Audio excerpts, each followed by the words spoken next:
Those plays were so good. That's what I mean. Like, that's what the NBA All-Star Game is to me. It's just the ridiculous, alley-oops and dunk and whatnot. No one's playing defense in that game. Is it the only professional league that does the All-Star Game correctly? What does that mean? Yeah, what do you mean? Like, I feel like NBA fans actually want to watch the NBA All-Star Game. Like, I don't know if football fans really give a shit about the Pro Bowl. No. MLB fans want to watch the MLB All-Star Game. I think they are more interested in the Home Run Derby. No, because the MLB All-Star Game has implications that matter to teams. Not anymore. Yeah, when did they get rid of that? Last season, I think it was. Yeah. Last year. So now it's meaningless? Just in time for it to not mean anything. For it to be meaningless. I mean, I still think people like the game. I mean, here's the deal. I mean, you go any NBA game, NHL game, it's all timed. I mean, yeah, like they can go longer or shorter depending on penalties and stopped calls and stuff like that. But like the All-Star games don't have a lot of fouls called and things like that. Whereas, I mean, in the MLB, it goes as long as it takes. Football's got a tough deal with the Pro Bowl because a big part of football is you want to see these big hits. You want to see these great defensive plays, but nobody wants to get hurt. Yeah. No one wants to lose a paycheck going into next season. The Pro Bowl is for the players. It's not for the fans. I agree. And the sooner that fans can realize that and stop shitting all over it, because, these guys, I understand they make millions of dollars and blah, blah, blah, blah, and this and all that. But at the end of the day, they played a 16-game season. If they made the playoffs, great for them. That's just the regular season. Then they get to go out and they get to have fun. All that other shit. They get to go out and have fun with their because they're all friends with other players and other teams. They don't get to see them. That happens all the time. You get players, 2 members of the Chicago Bears, for example, and one doesn't re-sign and ends up going to play for the Kansas City Chiefs. He's going to see them once every 4 years during the season. So they get a chance to rekindle things. I like the Pro Bowl because it's for them. If you get to have fun with it. So my original question: do you think the NBA All-Star Game is the best of the major sports? No, NHL All-Star Game is the actual All-Star Game. Yeah, because it's another game. Like because you get three games. You get 3 games, kind of. You get 3. Changed it recently. You get 3 super. Well, even before they changed it, you still got 1 long game of all high scoring affairs. I mean, the last season they did the NHL All-Star Game, the final score was 33-29. Okay, so exactly my point with the NBA is you want to see all kinds of scoring. You want to see dunks. You want to see these crazy alley-oops. You want to see the 3-point, Dirk Nowitzki, whatever, going crazy. Right. You want to see all that. In hockey, sometimes you want to see a great goaltender come in and just stand on his head. But they do that still. That's the thing. For a short period of time. Yeah, but I mean, but you're also going the score up at the end, let's be honest, is still like 13-12. That's not going to happen in the regular season very often. Right, but you're also, if you have Henrik Lundqvist in goal going up against the Pittsburgh Penguins, you're facing 3 elite shot takers on the ice versus 14. So it doesn't matter how good you are. You're still going to be facing 14 guys that know how to put the puck at any spot they want to on the net, and you're still just you. It's not like you have another 2 goalies to help you. So whereas in the NBA All-Star Game, they don't play defense because they don't want people getting hurt. And same thing sort of with the NHL. With like you have to have defensemen on the ice, but like no one's going to dive in front of a puck. No, they still dive in front of the puck. They're all psychopaths. No, they dive in front of the puck. The only thing they don't do is they just don't lay out big hits. They still hit each other, but they just don't lay out, and they don't get in fights, and they don't charge people. Yeah. But they still hit people. And the defenseman, the thing with the NHL versus like the NBA is every defenseman has to be offensive oriented, whereas in the NBA you can be a defensive player and not be offensive oriented. We've seen it time and again from players. Look at Ben Wallace, Dennis Rodman. You look at players like that were just defensive giants that had some good offensive games, but not very rarely. They were on the court to beat DeAndre Jordan. He's on the court to be a defensive player only. That's his job. In hockey, you can't. Like, you still get assists. You still have to be able to shoot the gaps and all that stuff. So you have to create plays that create scoring chances. I think the NHL All-Star Game is most exciting. Mine's to just. Oh well, Peter, do you have one? I kind of skipped over people. All-Star Game now. No, do you have a toast of excellence? A toast of excellence? Something sports related, probably. Way to prepare. Or yourself related. It's my first time here. You live here. We hasn't been here for the past 2 weeks. I do have a toast of. I have a toast for the people that clean up that mess on that track yesterday twice, not just once, twice. Okay, that's fair. They had 2 red flags in one race. I haven't been watching it much, or very long, but must have won the first challenge. Actually, I was there. Worked 8 years ago for they call it 2 days before the actual race. They call it the Mountain Dew. What do they call it? It's not even called qualifications. It's the Mountain Dew shoot off or something. And the cars they go against each other prior to the Daytona 500 is like a week-long process before the actual race, and to be down there and see that shit, It's I a give a ceremony. toast to It's a that. kickoff to the Yeah. whole season and all that. and being there, hearing that, because it's like really quiet, and all of a sudden there they are coming around the fucking corner. Like, people don't understand NASCAR until you're actually there, and then you hear that rumbling of like fucking bumblebees coming around.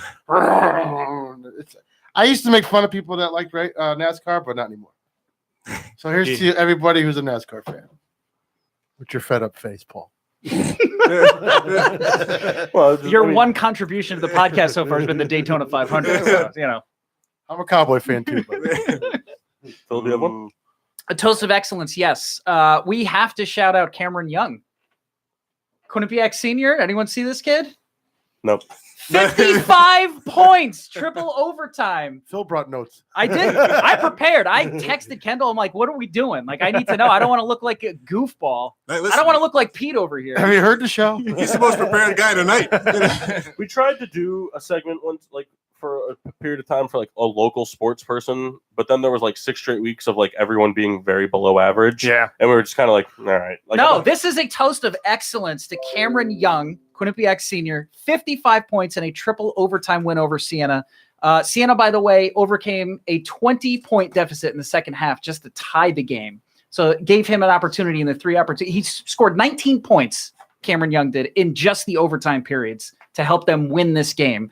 It's a MAC record. It's a Quinnipiac record. It's the highest total in NCAA Division I basketball so far this season. Cameron Young, toast of excellence. All right. Wow, the passion. my parents. Mine is to my San Diego Fleet from the AAF.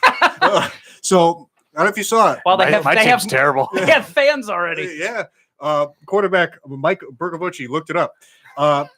He was flushed out to the left. Spell that without looking. Oh, impossible. Impossible. Bogabucci? I don't even know if I pronounced it right. I'm certain you did. Bugabucci. Yes. No, I flushed out to the left under pressure. Turned around, throws the ball over his head backwards. The no-look pass. I did see that. Completed it. Completed for It was first down. unreal. Yeah. So good. You know, sometimes luck is better than being good. You know. Hey, So- Eli Manning made a career on that. Yeah. Ooh, Mike. Comments. Yeah. John. Mine's just a Dirk. I don't know. Watching the All-Star weekend.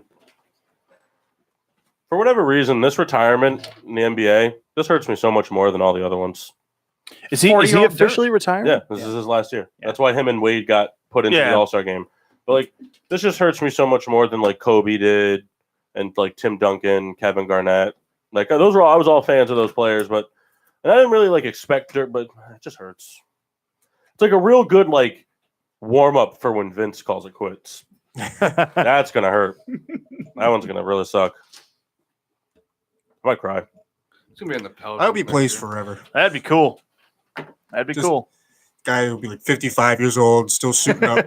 See, I don't want him to. I want him to announce his retirement, that he's going to play the rest of the season and then retire, because I want him to like not go in the dunk contest, but like I want him to like Adam Silver to put him in like the All-Star game like he did with Dirk and like Wade. Yeah. And I want to see like everyone just move out of the way and just let him try something one more time.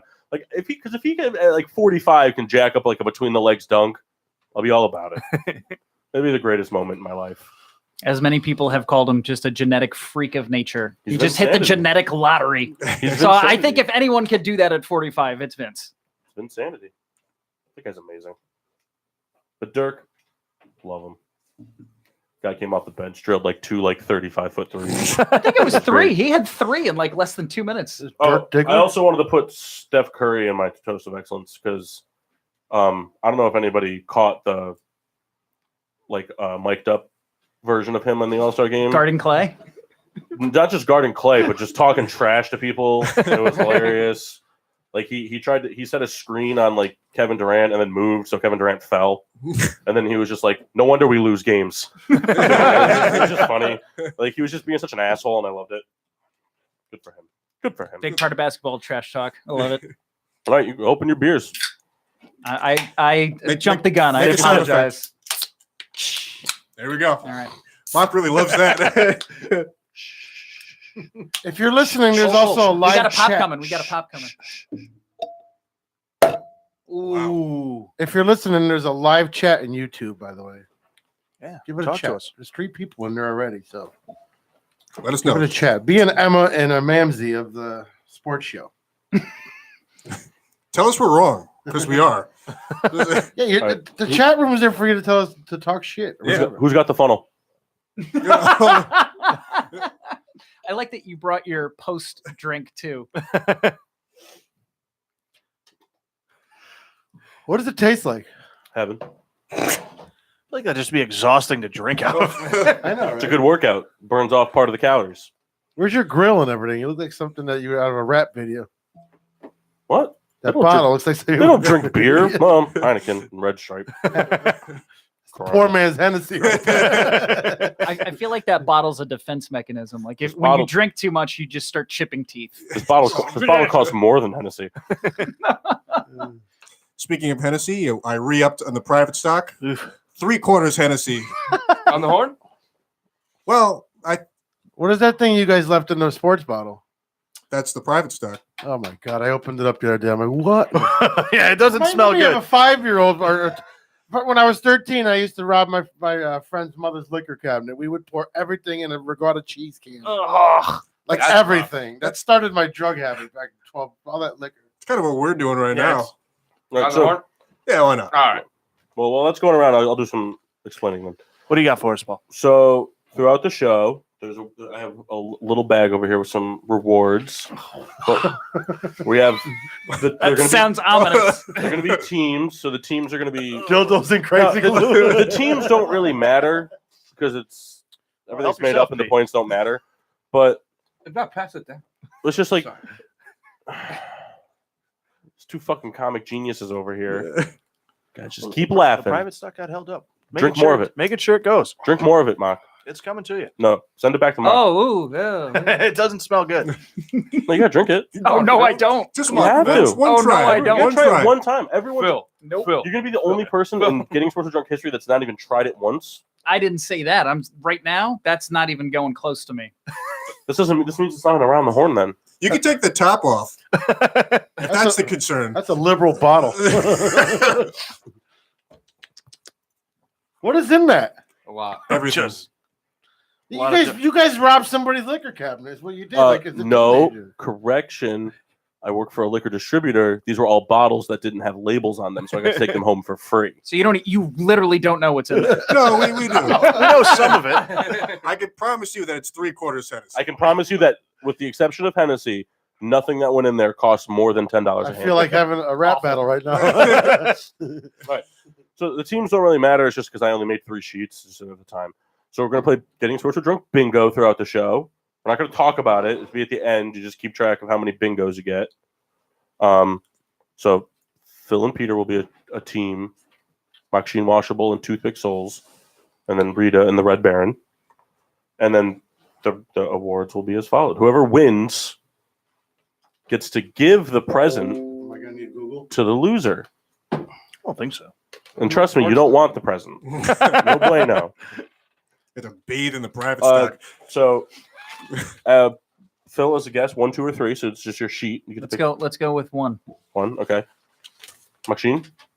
All right. Made you in charge. So Pete and I are sharing this. Yes. Yeah, yeah. So you guys, whoever's gonna be more observant, probably you, Probably Phil. Phil. So you might want to give this to, I don't know who's gonna be more observant, Kendall or Rita. So does the game begin now, or can I start checking shit off that's already happened? You can start checking shit off that already happened, but people can challenge stuff if it didn't actually happen. At the end. Okay. Anything in there, just real quick, because I wasn't when I made these, I thought we were gonna have a full house. So anything that is like Jeff and or Chris exclusive, just give it to yourself as a free space.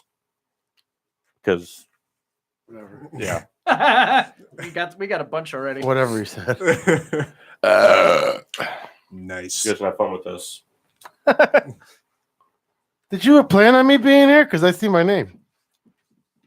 Yeah. Oh, okay. Because I'm usually at the casino. So I'm saying. So like I wrote like one thing for you, and I wrote like one thing for Phil, just because I wasn't like there's a lot of mannerism things that go into these. Yeah. Am I that obvious with the Trump shit? I just know you like them. And yes is the answer. Phil must read my Facebook. I am your Facebook. This is the game. Relax. All right, let's play it. What doesn't she like? So this we're playing it. So basically, if something we No unsolicited like setting shit up either. I want that to be known now. So if you have a square that says like, Are the games down and everything? Seem like No, we're no. struggling to hear each other. no, we're it's good. just, I just want like if you have a square that says like, oh, if Mock says Machine washable, like Mock can't just if he has that square, he can just be like Machine washable. Like none of that. You gotta be Perfect. creative. Get him Paul, to say Paul it. was perfect. All right. La, la, la, la, la, So NFL random player. Who's ready? Anybody game, ready? that's Let's do it. Everybody ready? I know we were clipping before, Peter. Oh, okay. All Well, right, so Go ahead. Ask can questions. I just do a commissioner's ruling on this? Before I didn't see this before this happened. Does that count? Yeah. Okay. You know he's gonna pick it apart. It's what he does for a living. No, I want to make sure we don't get the gross thing. Okay. I hope You're they getting get it anyway. the gross thing. So today's NFL random player is one of my personal favorites. Everybody's suburban uncle, Owen Daniels. He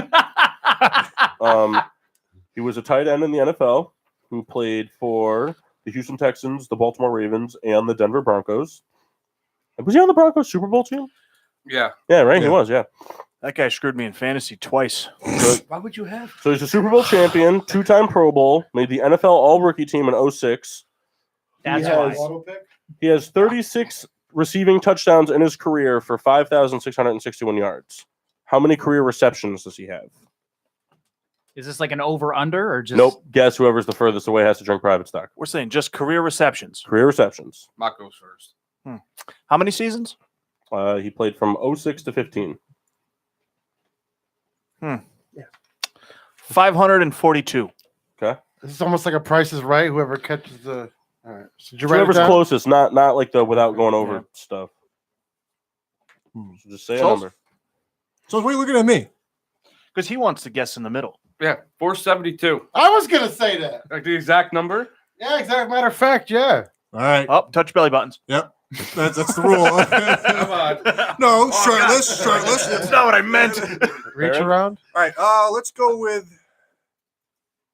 637. He's the black lady that just ran down the hallway. 637. Phil, do you have a guess? I'll say 515. 515. I feel like he had a lot of injury years. 843. Get out of here with that. No, hold on. I don't know. I have no idea. I'm guessing. I want to say up there though, like 750. That's your final guess? Paul's already know who the winner is. Oh, yeah. I'm 100% sure. It was Kyle because he was only 6 off. Wow. It was low. 479. Fucker Yeah. took my number too. So, Well Peter, done. you lost. Big time. More Hennessy for you. I was like, ooh, Mock's going to lose. And then Kendall saved him with his usually high guess. And then Peter came in and topped it. The Somebody's second got- he said, it, I was like, nope, I know that's wrong. Feels like take one for the team, cocksucker. How was that Um, private stock? So we don't have. Oh my god. Yeah, it's horrible. Does anybody have anything prepared for Masses Monumentous Moments? Oh, this was Mock's monument. What is it called? Mock's monumental moment. The team who produced the most, who had the best running backs ever. Which team? All time. All time. Who had the best running back or like overall running Which back? team had the best running back of all times on it? Chicago Bears. Uh-uh. Yeah, Walter Payton's better than Emmitt Smith. No. Yes, he is. So Bears have a pretty impressive list. You know, Gale Sayers, Gale especially. Sayers is up there too. So I mean, for the Cowboys, you know, Herschel Walker, Emmett, um, Tony Dorsett, all good. It's tough. I mean, soon to be Pittsburgh, Franco Harris, Jerome Bettis. Pittsburgh's got a real good list. Jerome made Fitzgerald? it. Jerome made it. Rashad? Yeah. No, not Rashad. I'll give you Fitzgerald Toussaint. Which team never had a good running back? How's that? New England Patriots. That's not true. Hit Corey Oh. Dillon. Yeah, Come they on. did. I said all good. I didn't say mediocre. Yeah, I don't like New England either. Yeah. But I'll give him Curtis Martin. You know, he ran pretty well there for what, four seasons, 4 or 5. Mock, looking at you. Nah. You know, you're a big Usually when you fan. go to the Dolphins, your career. So how many is Chicago? Chicago. I'm trying to think of the top of it. So it's Gale Sayers, Walter Payton, That's enough for me. That's all I Matt need to hear. Forte. Adrian Peterson. The original Adrian Peterson. They had the real Adrian The Peterson. real first. Adrian Peterson. The bigger Adrian Peterson. I don't know. That's like a whole topic right there. We'd have to come like prepared Yeah. yards. I mean, that's a good topic. We should write that down. So Rebecca, are you dismissing my topic? no, not at all. Well, it's just We have it, to research it. yeah, it requires homework. You'd have to do some homework too to back up the Emmitt Smith thing. Emmitt Smith, Yeah. the first one to reach, was it 2,000 or 3,000 So 2000 what? yards? What was that one year he had almost 2,500, right? 2,600. That, No, had, to, that had been all purpose. I Yeah, feel like you're all-purpose thinking of yards. Chris Johnson. Because Eric Dickerson still holds the records for most yards in the season. It's 2,200. And that's a good point because I feel like the Rams have a sneaky, excellent history of. Yeah, if we're running going backs. history, it'd be different. But I think Walter Payton's That's the what best he running said. back of all He time. said history. Thank you. He said history of the franchise, just all the running backs, right? Oh, then the am I Cowboys aren't hearing even- this correctly? Yeah, I don't think the Cowboys are. I feel like they're top 10 just for their longevity. I mean, they have a lot of names that you perhaps would top recognize. 10. I mean, when we throw the Bears in the mix, especially, well, oldest no, the franchise. Bears, the Rams, the Colts, Seattle. If you're going to look at how long they've existed, you For look the at, short time span that the Ravens have been around, they've had some real great running backs. they've had above average running backs. I wouldn't call any of them Jamal Lewis great. wasn't great when he was great. Dude was great when he was great. He was great for that. For They're like, average he was running great backs. like in that season, but he's not an all-time great running back. Like he, Define great. And this DeMarco Murray had a great year with the Cowboys. Would you consider him a great running back? Not this year. He didn't play That's this not the year. question. It's not year to year. It's over the. But you have to look at the lifespan of a running back in the NFL. So just because you don't last 18 years like an Emmitt Smith or something, like that's a knock on him. Like for 5 years, that dude was basically unstoppable. So then, are we talking about a running back's sole time with the team and not their career? Yeah, definitely. Okay. Because I think if you just look at the Well, then Ravens, I Jamal think you got to Lewis- take a knock off the Cowboys for Emmitt Smith then, because he didn't break the rushing record with the Cowboys. Emmitt Smith did. No, he did not. His He best broke it years with the were Cardinals. With the Cowboys, though. I understand that, but what puts him in the argument for the So when greatest did he running back break of it all with the time? Cardinals? With the Cardinals, Yeah. that's why he went to the Cardinals to break it. And so I think, Faggot. honestly, I think if Emmitt Smith didn't finish, if he didn't beat Walter Payton to finish number one in rushing yards, I don't think I don't think Emmitt Smith's in the Wait, I discussion. thought that was his last game he beat it with the Cowboys, wasn't it? No, So he actually ended up going back after. I know he to did like to a farewell. retire. Yeah. I know that, but the game before he left, he beat the record, didn't he? I thought it was with the Cardinals. No, it was with the Cowboys. I remember it was an emotional night for the Cowboys. Didn't you love the NFL 100 commercial during the Super Bowl Loved it. where Oh, yeah. Barry Sanders running by and then Emmitt Smith's like, "Dude, I have more rushing yards." It's the perfect Emmitt line to have. I mean, the original question I think was like we're talking about the franchises, like Who had the most? illustrious like running backs. So I mean, there's certain ones we could probably definitely omit. Like The Cardinals. Cardinals. Browns. Well, Not really. Besides Jim Brown, who else? Who was the dude that was on in the 80s when they were like almost making it to Super Bowls? there was the guy who fumbled. It was the game against Seattle. What was his name? No, You're talking they about were the playing guy, the Broncos. You know Yeah, who I'm he- talking about. I know. AFC back-to-back AFC Yeah, and he championship fumbled. games. He fumbled to lose. They were legit great. I can't remember his name. I can't remember. He was either. excellent. But yeah, but see, those I was guys- right. It was the game It against was. Seattle. I saw it was his last year. His last year though, he broke it. The year All right. before he left. Oh, I'm I- sorry. We're talking about two different things now. Yeah, We I'm moved sorry, on, I'm sorry. Pete. I think it's the Rams. He's going backwards. I think it's the Rams. All right, sorry. I feel like if I thought about it enough, I'd agree. I'm having a hard time really thinking of anybody better at this point. Yeah, I mean, Dickerson, Falk, Jackson. Sorry, yeah, Miss Steven Jackson. Jackson. Zach Stacy was a Ram. So was Jerome Bettis. Yes, he was. First, 3 seasons? Todd Gurley. Yeah. I mean, that's a CJ good list. Anderson. That's a really good list right there. Don't come here and throw CJ Anderson. CJ Anderson and LeGarrette Blount have been like the starting running backs pretty much for like the last 7 Super Bowls. Surprised with Garrett Blunt. He might go there next year. Is that your prediction? No, Saving it for he's saving a it for later. Redskin. It's gonna be a Redskin. Why not? Gross. You guys got 3 people watching. Look at Yeah. that. Hey, we're I rolling. think I'm one. Rebecca might be You another. watching? I have it so to watch the, in case anyone comments. You don't Ah. consider they don't consider you a watcher if you're. I don't know. Whatever. Thanks, Pete. I'll get Facebook in the second. So, hour. I mean, well, Peter kind of kicked off the segment without kicking off the segment. I like it. Just the around the table. I mean, we're going to kind of like do current events on this one, and then we'll get to it in the third hour. Yeah, but it got you to talk for 45 minutes, didn't it? Genius. So, does anybody have any Super genius. current event type topics they'd like to discuss? I have, yeah, it's current. Me and Kyle have kind of been going back and forth at this for a while, and I keep hearing it pop up and see things around. Is Julian Edelman a Hall of Famer? Yes. You think so? I think I you do. have to say so. See, I think he's a Hall of Famer, but I just think that him making the Hall of Fame is going to pave the way for other people to make the Hall of Fame, like Marquise Colston. Marquise Colston has twice as many receiving yards, twice as many receptions, and like 3 times the amount of touchdowns. See, that's the thing. Like, But Julian Edelman has 3 Super Bowls, and despite his regular season numbers might not being the most attractive regular season numbers for a running or for a wide receiver all time, he's still second in all-time postseason history in receptions and yards. see that's That's kind sort of was, the Bernie Williams excuse, you know? Like he's like one of those guys that's like right there.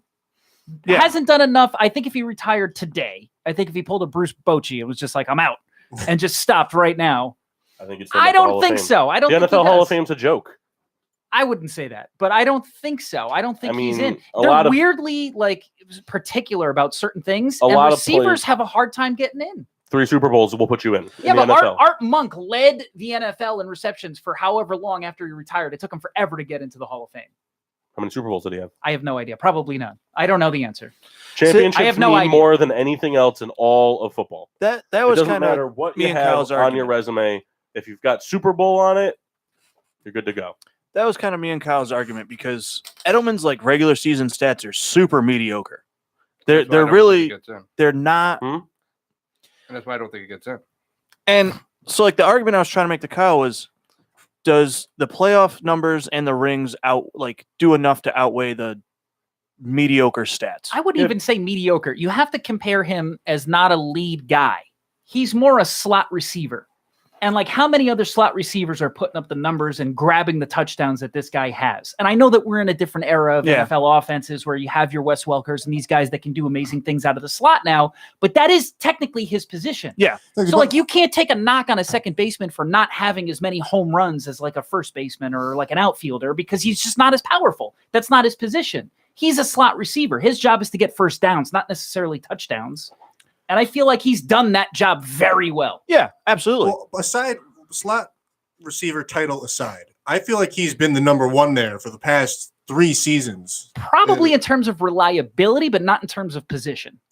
Well, I mean, so let's talk about like last year, for instance. That was with Amendola was still there, correct? Yep, last year, yeah. Cooks was there. Cooks. So we are assuming that Cooks was the number 1 On in- I paper, think, probably. I think he is because he's your guy that's going to go up against whoever the best defender is. Probably. That's the if they could draw it up, like you want your most mean, athletic, fastest guy. Right. No, I understand. It's tough for me because I think there's like 3 receivers of the same caliber, being like Hogan, Amendola, And Edelman. and Edelman. Yeah, So- but Edelman's exclusively a slot guy, and your exclusive slot guys are never going to be the number 1 receiver. Which is sort of what makes it so impressive what he's been able to do. So then, on the same side, is Wes Welker going to get in? No. Well, I But- feel like he would because he doesn't have as many rings, but he's got what, 2? the slot receiver guy. Yeah, but you got to No, remember, he Yeah. sucked before he went to the Patriots. And he didn't do anything crazy with the Broncos. We had this. No, he didn't do anything crazy with the Broncos. But How many rings did he win with the Patriots? I think? Oh, Walker? did he win none? He may have won none. I think he lost that game against the Giants and then was out. So he's got 1 Yeah. ring then. Maybe with the Broncos, right? He won a ring with the Broncos. Yeah, that's it. But even playing in a Super Bowl, I feel like is a big deal. So I mean, Let alone multiple. so I had this argument with the Solos a little while back. Now, Especially at that point, I'm sorry, Kendall. That's okay. Offensively driven teams that go to the Super Bowl and you're a part of that offense in whatever way, I feel like that does have some merit. the problem with Wes Welker is before he said not that he wasn't good with the Dolphins or the Chargers. It wasn't his role. He was a special teams guy. He just the receivers were just better. You And know, that- the and that Chris hurts Chambers. him if you're talking Hall of Fame. He didn't have the stats. So the Hall of Fame really takes away the regular season stats. That's why I think they look forward to the most. Well, I'm curious because Mock and I were looking comparatively. His numbers were far superior freaking who are we talking about now? I got all these. Chris Hogan, I think. No, not Chris Hogan. Edelman. Do you have those? Do you have those stats up? I'm looking at Welker right now. Hold on. But just my opinion, I don't think Wes Welker even had close to any stat that belongs in the Hall of Fame. All right, when you just like pull up on Google best slot receivers of all time, the number one name that pops up is Doug Baldwin. So I don't know if I agree that he's even really a slot guy truly. But Anquan Bolden is number 2. That's interesting because I mean it's like Never had the best speed, never had the best routes, but was always consistently like even at an advanced age. Okay, is that guy a Hall of Famer? Anquan Bolden? I don't think so. Without looking at his stats, I don't know. I mean, he's always been, considered longevity alone. Yeah, I feel like he's in the consideration. And it's interesting because it's funny. It's saying you'd slap, but in my mind, I never pictured him. I've always pictured him like, especially when he was younger, being the number one guy on the outside. He may have been for a short time in his career, because like the number 2 guy here is Randall. 3 guy is Randall Cobb, who definitely started as a 1, but probably as Jordy Nelson came out, reverted to the 2 or even 3 behind Donald Driver at a certain time. Like it depends. Driver towards his end. Yeah, I mean, it depends on the offense that you're in. I think Julian Edelman has only succeeded when he's been in the offense that like forever, how long it is. I mean, I don't know what makes an NFL Hall of Fame career in baseball. If you can make 10 to 11 or 12 years of really high level playing, usually you're in the consideration. In the NFL, I feel like it's 8. I feel like if you they're make also 8 going to look solid at different years. things with Edelman than they are with a normal receiver. They're not going to look at the same things they're going to look at for Reggie Wayne and Marquise Colston and Larry Fitzgerald that they're going to look at for Julian Edelman, because that's not the type of player Julian Edelman is. You can't compare Julian Edelman to DeAndre Hopkins. You can't do it. They're not the same player.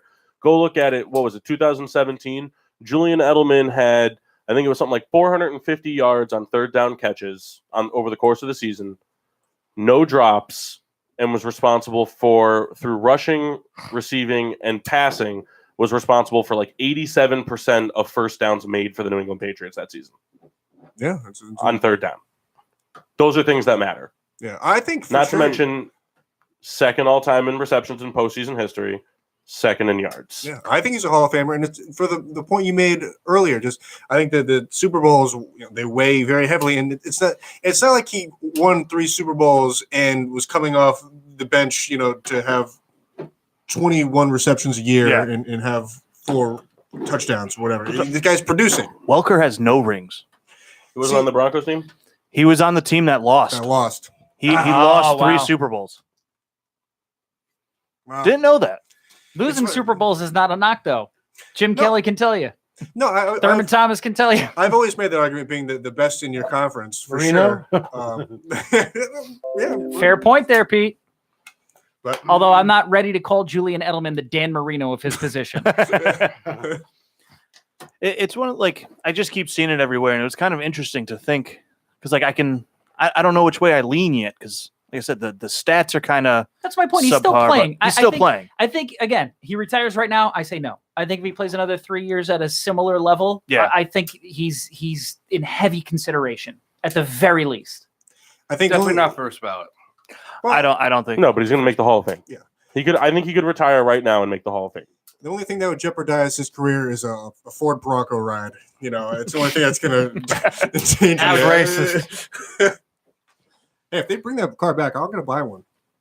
it is back. They are. Is it back. The 2. Oh, I thought it was next year. That's a verbal contract there. I'll buy You better one. go buy one. I'll buy one. I need to see Need the a specs job first. first. Call Jeff. I need a job. Jumper. Rebecca's like, we need an apartment. Oh, First. we're going to live in that car.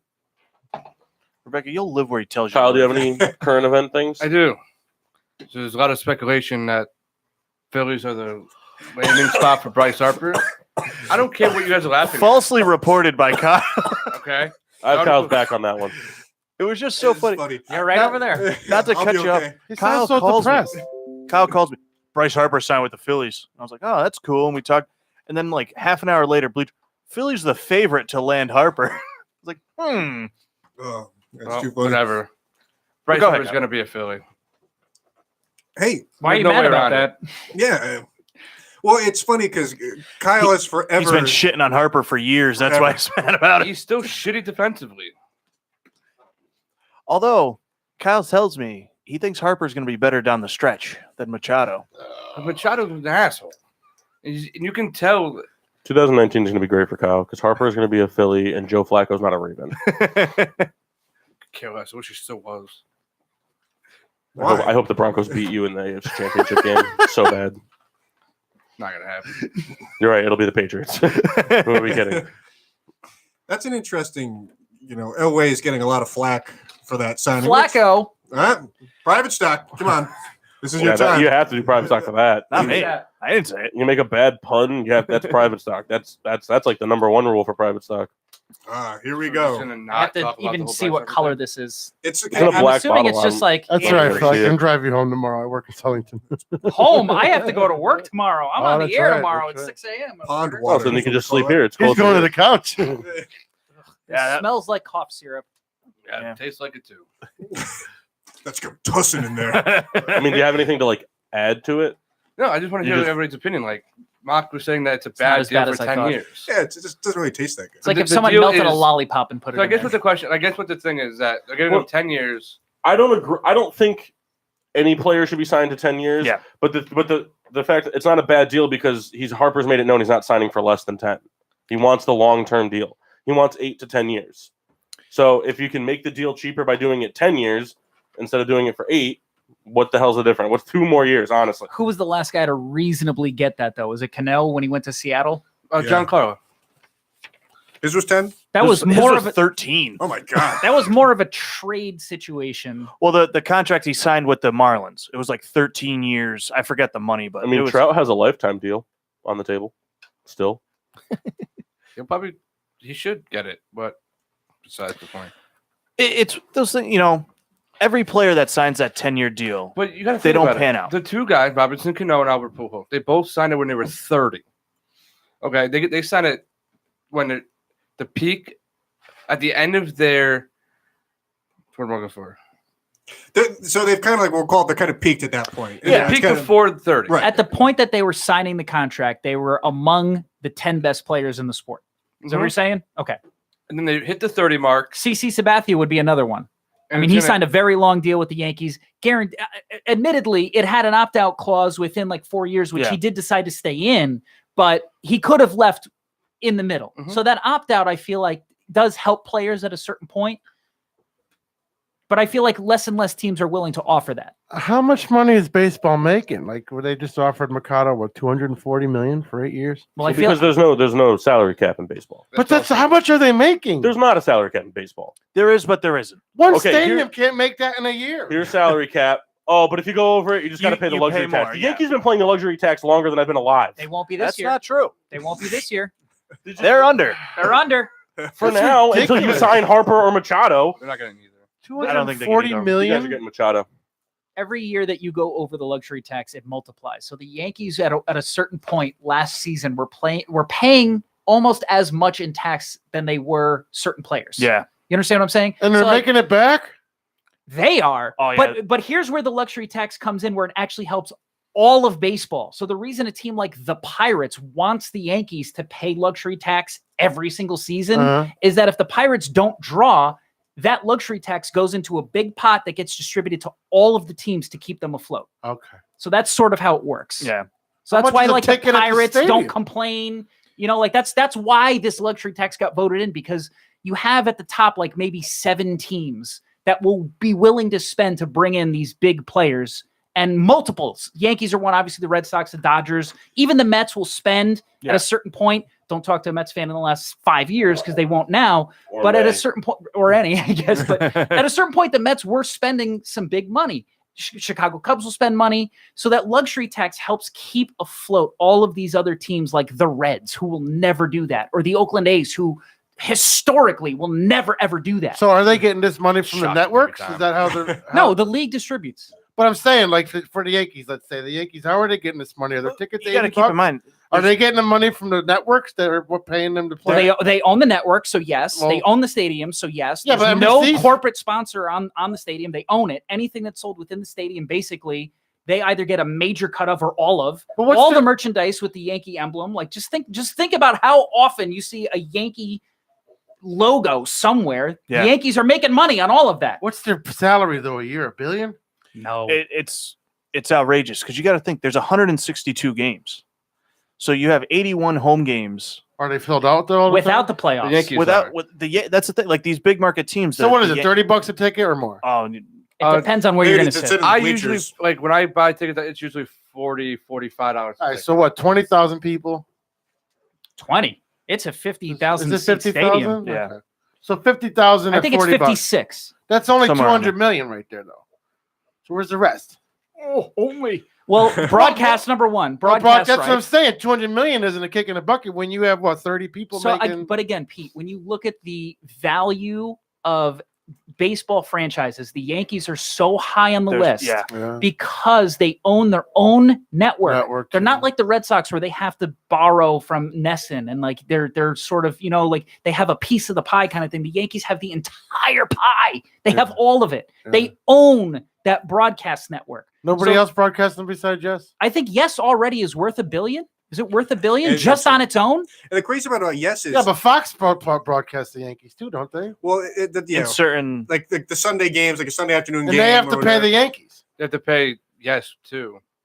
They have to pay Yes. Yeah. Which is basically paying the This is Yankees. why your Because- cable bill's high. because- by the way. Because if the Yankees are going to Fox, I mean Yes is probably not going to they carry can't, that right? game.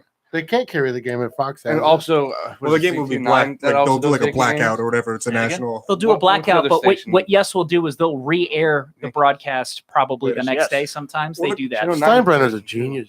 Well, the crazy thing about Yes is Yes being the Yankees network, they have other sports on yeah, their own. they Like carry the yeah. Nets. There's a soccer team in there. Is it the Yes. Galaxy? No. No, that's LA. It was the Fire. yeah. That's right. So Steinbrenner's a genius. they're rolling in it. I don't even remember what we were talking about. I know. I throw you guys We off. were all talking the Luxury time. Harper, tax. but that's Machado, Harper. All, that's glo- the- all but that's glory to the the thing. Yankees. Like baseball generates so much. Just the season's so long, the merchandise. It generates so much money, especially for the big market teams. But that's the thing. If you're a player and you get someone like Machado coming in, and you pretty much put all your heart and soul into it, and then he's coming in making 240 million, and you're making a lousy 2 million, 3 But million. that's the thing, though. That's It's like cheap you gotta for be, Machado. you gotta be mad. I'd take a lousy 2 million, 3 I know million. you would and I would, but like, you're like, this fucking guy's coming in, never doesn't even know what the locker room looks like, and he's making more than a whole team. That's But the man, world of professional sports. if you could hit 285 and 35 homers every year, you can make the same money. Well, let's see what Tebow does this year. Bats under Jesus. 200. He's strikes coming out up. every other This bat. is the Is year. he playing He's this coming year? Refuse to go to the AAF or L or whatever it is. that would have been Would my you team. go for 70 grand? No, that's what the only most they pay. Well, you know what's funny because Kaepernick won at 20 million. well, Tebow we makes can't even get into that. Yeah, Guy. please. Tebow made a No. huge stink. He wants Trump. to play quarterback. Like, hey, we have an opportunity for play quarterback. No. They don't pay the most they pay their players are 70 grand. They were saying 75. I don't know. Do you think Tebow's in it for the money? I think don't know. he just He's the, not in the it for ship the has pussy. sailed. Definitely not in it for that. No. Because I don't even think he's playing baseball like to make it to the. I think he's playing because he His can, foundation makes him enough money. and he's doing the announcing thing. Yeah, I hate He's that. actually fairly good at it. Yeah, I feel like he's fairly good at it. I feel like that might even be his best avenue. He's I think no he's a good Tony announcer. Romo, but I feel like he's I pretty think good. he's a good announcer. I do. He's entertaining for like the college football stuff. He's got enough money. He's fine. Yeah. Plus, he's got a hot model now too. So, didn't he get married? I think he just got He married. got so. engaged, Oh, not she's, married. She's a model, right? Sure. I thought she was a model. Oh, Could be a Probably. model. I don't Probably. even know what she is. That's her one claim to fame. She's a model. Kyle, you think Dirk can average 5 points a game for the rest of the season? Yeah. Nice. All right. So I have a quick question. I know we're going to go to break like real soon, but this was my current event thing. We rambled about the baseball, but I wanted to get to this. I did homework on this. So I wanted to pose a question. It's basketball related. I'll give stats so people who don't follow basketball can weigh in. But I've heard a lot of talk about this with the All-Star game coming up with Dirk being retiring. Who's the best foreign-born player in NBA history? Dirk. I've got 5 people for you. Okay. All right. Is Manu Ginobili on that list? So number 5. Ow, well, sorry. That was in my any- head against the microphone. Not in Sorry. any specific order, but Patrick Ewing, Foreign born, really. Jamaica. Huh. 21 points per game, 10 rebounds per game, 2 assists, 1.5 steals, 2.5 blocks, 11-time All-Star, and the only person on this list to win Rookie of the Year. Kyle Jenner. Manu Ginobili, 15 points per game, 3.8 rebounds, 4 assists, 1.4 steals, 0.3 blocks, 4-time NBA champion, 2-time All-Star, only player on the list to be a sixth man. And smacked a bat out of the air mid-game. True. That matters. Steve To Nash. Steve Nash, 14 or 15 points per game, Is he Canadian? 8.5 assists per game. He's from South Africa, actually. South Africa. 1 steal per game, 0.1 block, 3 rebounds, two-time MVP, first time ever back-to-back MVP, and an 8-time All-Star. Dirk, 23 points per game, 8 rebounds per game, 2.5 assists, 1 steal, 1 block, 1-time champion, 1-time Finals MVP, 12-time All-Star, currently 7th on the scoring list all-time, and if he can score 109 points by the end of the season, will pass Wilt Chamberlain for 6th. Wow. And then the other one is Akeem Olajuwon. Ooh. 21 points per wow. game, 11 rebounds, 2.5 assists, 1.5 steals, 3 blocks, 2-time champ, 2-time Finals MVP, 1-time MVP. Oh, Dirk was also an MVP. It's important Forgot that to add those finals are only when Michael Jordan was not playing basketball. I feel like that's important. 1-time MVP. Dirk was also an MVP. Forgot to mention that. 1-time MVP for Olajuwon, 12-time All-Star, same as Dirk, and Defensive Player of the Year. Where's Amara Seekin there? He's somewhere around 50th. Where's Hato Turkaloo? They're all after Luol Deng. They're in the Zadruno Gauskas Hey, you range. throw some respect on him. His name. I'm still gonna say Dirk. My reasoning is because he literally played in every different type of basketball, if that makes sense. So now with the 3-point shooting day, he played during the big man era. He's more versatile. Yeah. Yeah. So he was able to More do, complete game. he was able to do all of it and still have a successful career. I also say Dirk, and I'm going to say this for the reasoning for my answer. So Akeem Olajuwon, with or without Michael Jordan playing basketball, because that Bulls team after he left was still very good. They were. And Scottie Pippen showed that he can be could be a team leader and pulled the Bulls very far. But Akeem Olajuwon had a really good team around him in terms of Kenny Smith, and then they brought in Clyde Drexler Clyde. to win the NBA Finals twice. And then you look at what Dirk had to do to win his one championship. He should have won 2. That Mavs team was better than that Heat team in 2006, in my opinion. I just think that Dwayne Wade caught fire at the right time, and the Heat team had a lot of depth. Star power-wise, I think the Mavericks were better. But you look at when he won his championship, he went – what did he do? He beat – I forget how it went. He beat Durant. I forget how it went. He swept somebody, then he beat Durant in 5, and then he beat like the Warriors in 6 or something like that, or something like that, and then he beat LeBron. I don't think it was the Warriors yet. Spurs. They beat the Spurs. They beat the Spurs in 6. They beat Spurs. They beat would have definitely had to have gone through the Spurs. You're right. They beat the Spurs in 6. They beat Durant in Oklahoma City in 5. They swept the Lakers. That's what it was. They swept Kobe. But right after they got rid of Shaq, right? Yeah, but it doesn't matter. But no, still, I'm just they swept Kobe, beat Durant in 5, beat that Spurs team in 6, and then beat the Miami Heat team with Wade, LeBron, and Chris Bosh in 6. All right, so he had one amazing playoff run. No, he had multiple amazing playoff runs. I feel like he's just always been a consistently great player. But Dirk's team, when he beat that star-studded Heat team, was nowhere near the caliber of that Miami. It was like him and Terry, right? It was Jason Terry. Jason Terry on the complete decline. I'm just saying that was about it that I can remember. Tyson Chandler, Steve Finley. Tyson Chandler, you're right. Michael Finley, you mean? Yeah, sorry. Steve Finley. The baseball player? Fit Finley. You know what? Good for you. Michael Finley. They had Shawn Marion, who was able to probably defend LeBron at that time. But really? Yeah, Shawn Marion was an elite defender. Probably better than anyone today. But take Dirk away. No, are any of them better than Wade at that time, LeBron at that time, Bosh at that time? Shawn Marion just had the best jump shot in basketball. That was it. I don't know. Nobody laughed at that. So give me the private stuff. Peter was coming down the stairs. And it was sounded like a dog just fell down the stairs. I thought he fell. I kind of got scared. But The Mavericks did have Jason Kidd though, yeah. but the Heat had Mike Bibby. Here's what we're Which forgetting. Mike Mike Jason? Bibby? Wasn't Jason? Williams? Yeah. No, White Chocolate won it in 06. They're the same damn player. Here's what we're Except forgetting one's though. black. We mentioned Manu Ginobili. Tony Parker was born in France and is arguably more important to that Spurs team than Manu Ginobili is. I don't think it's arguable. As the point guard, The point guard position to me is completely overrated when you have other players on the team that are just as good, if not better. Yeah, remember they had Bruce Bowen. They had Big Shot Bob. They had Tim Duncan. Take Big Shot Bob away. How many teams don't win their finals? All of them.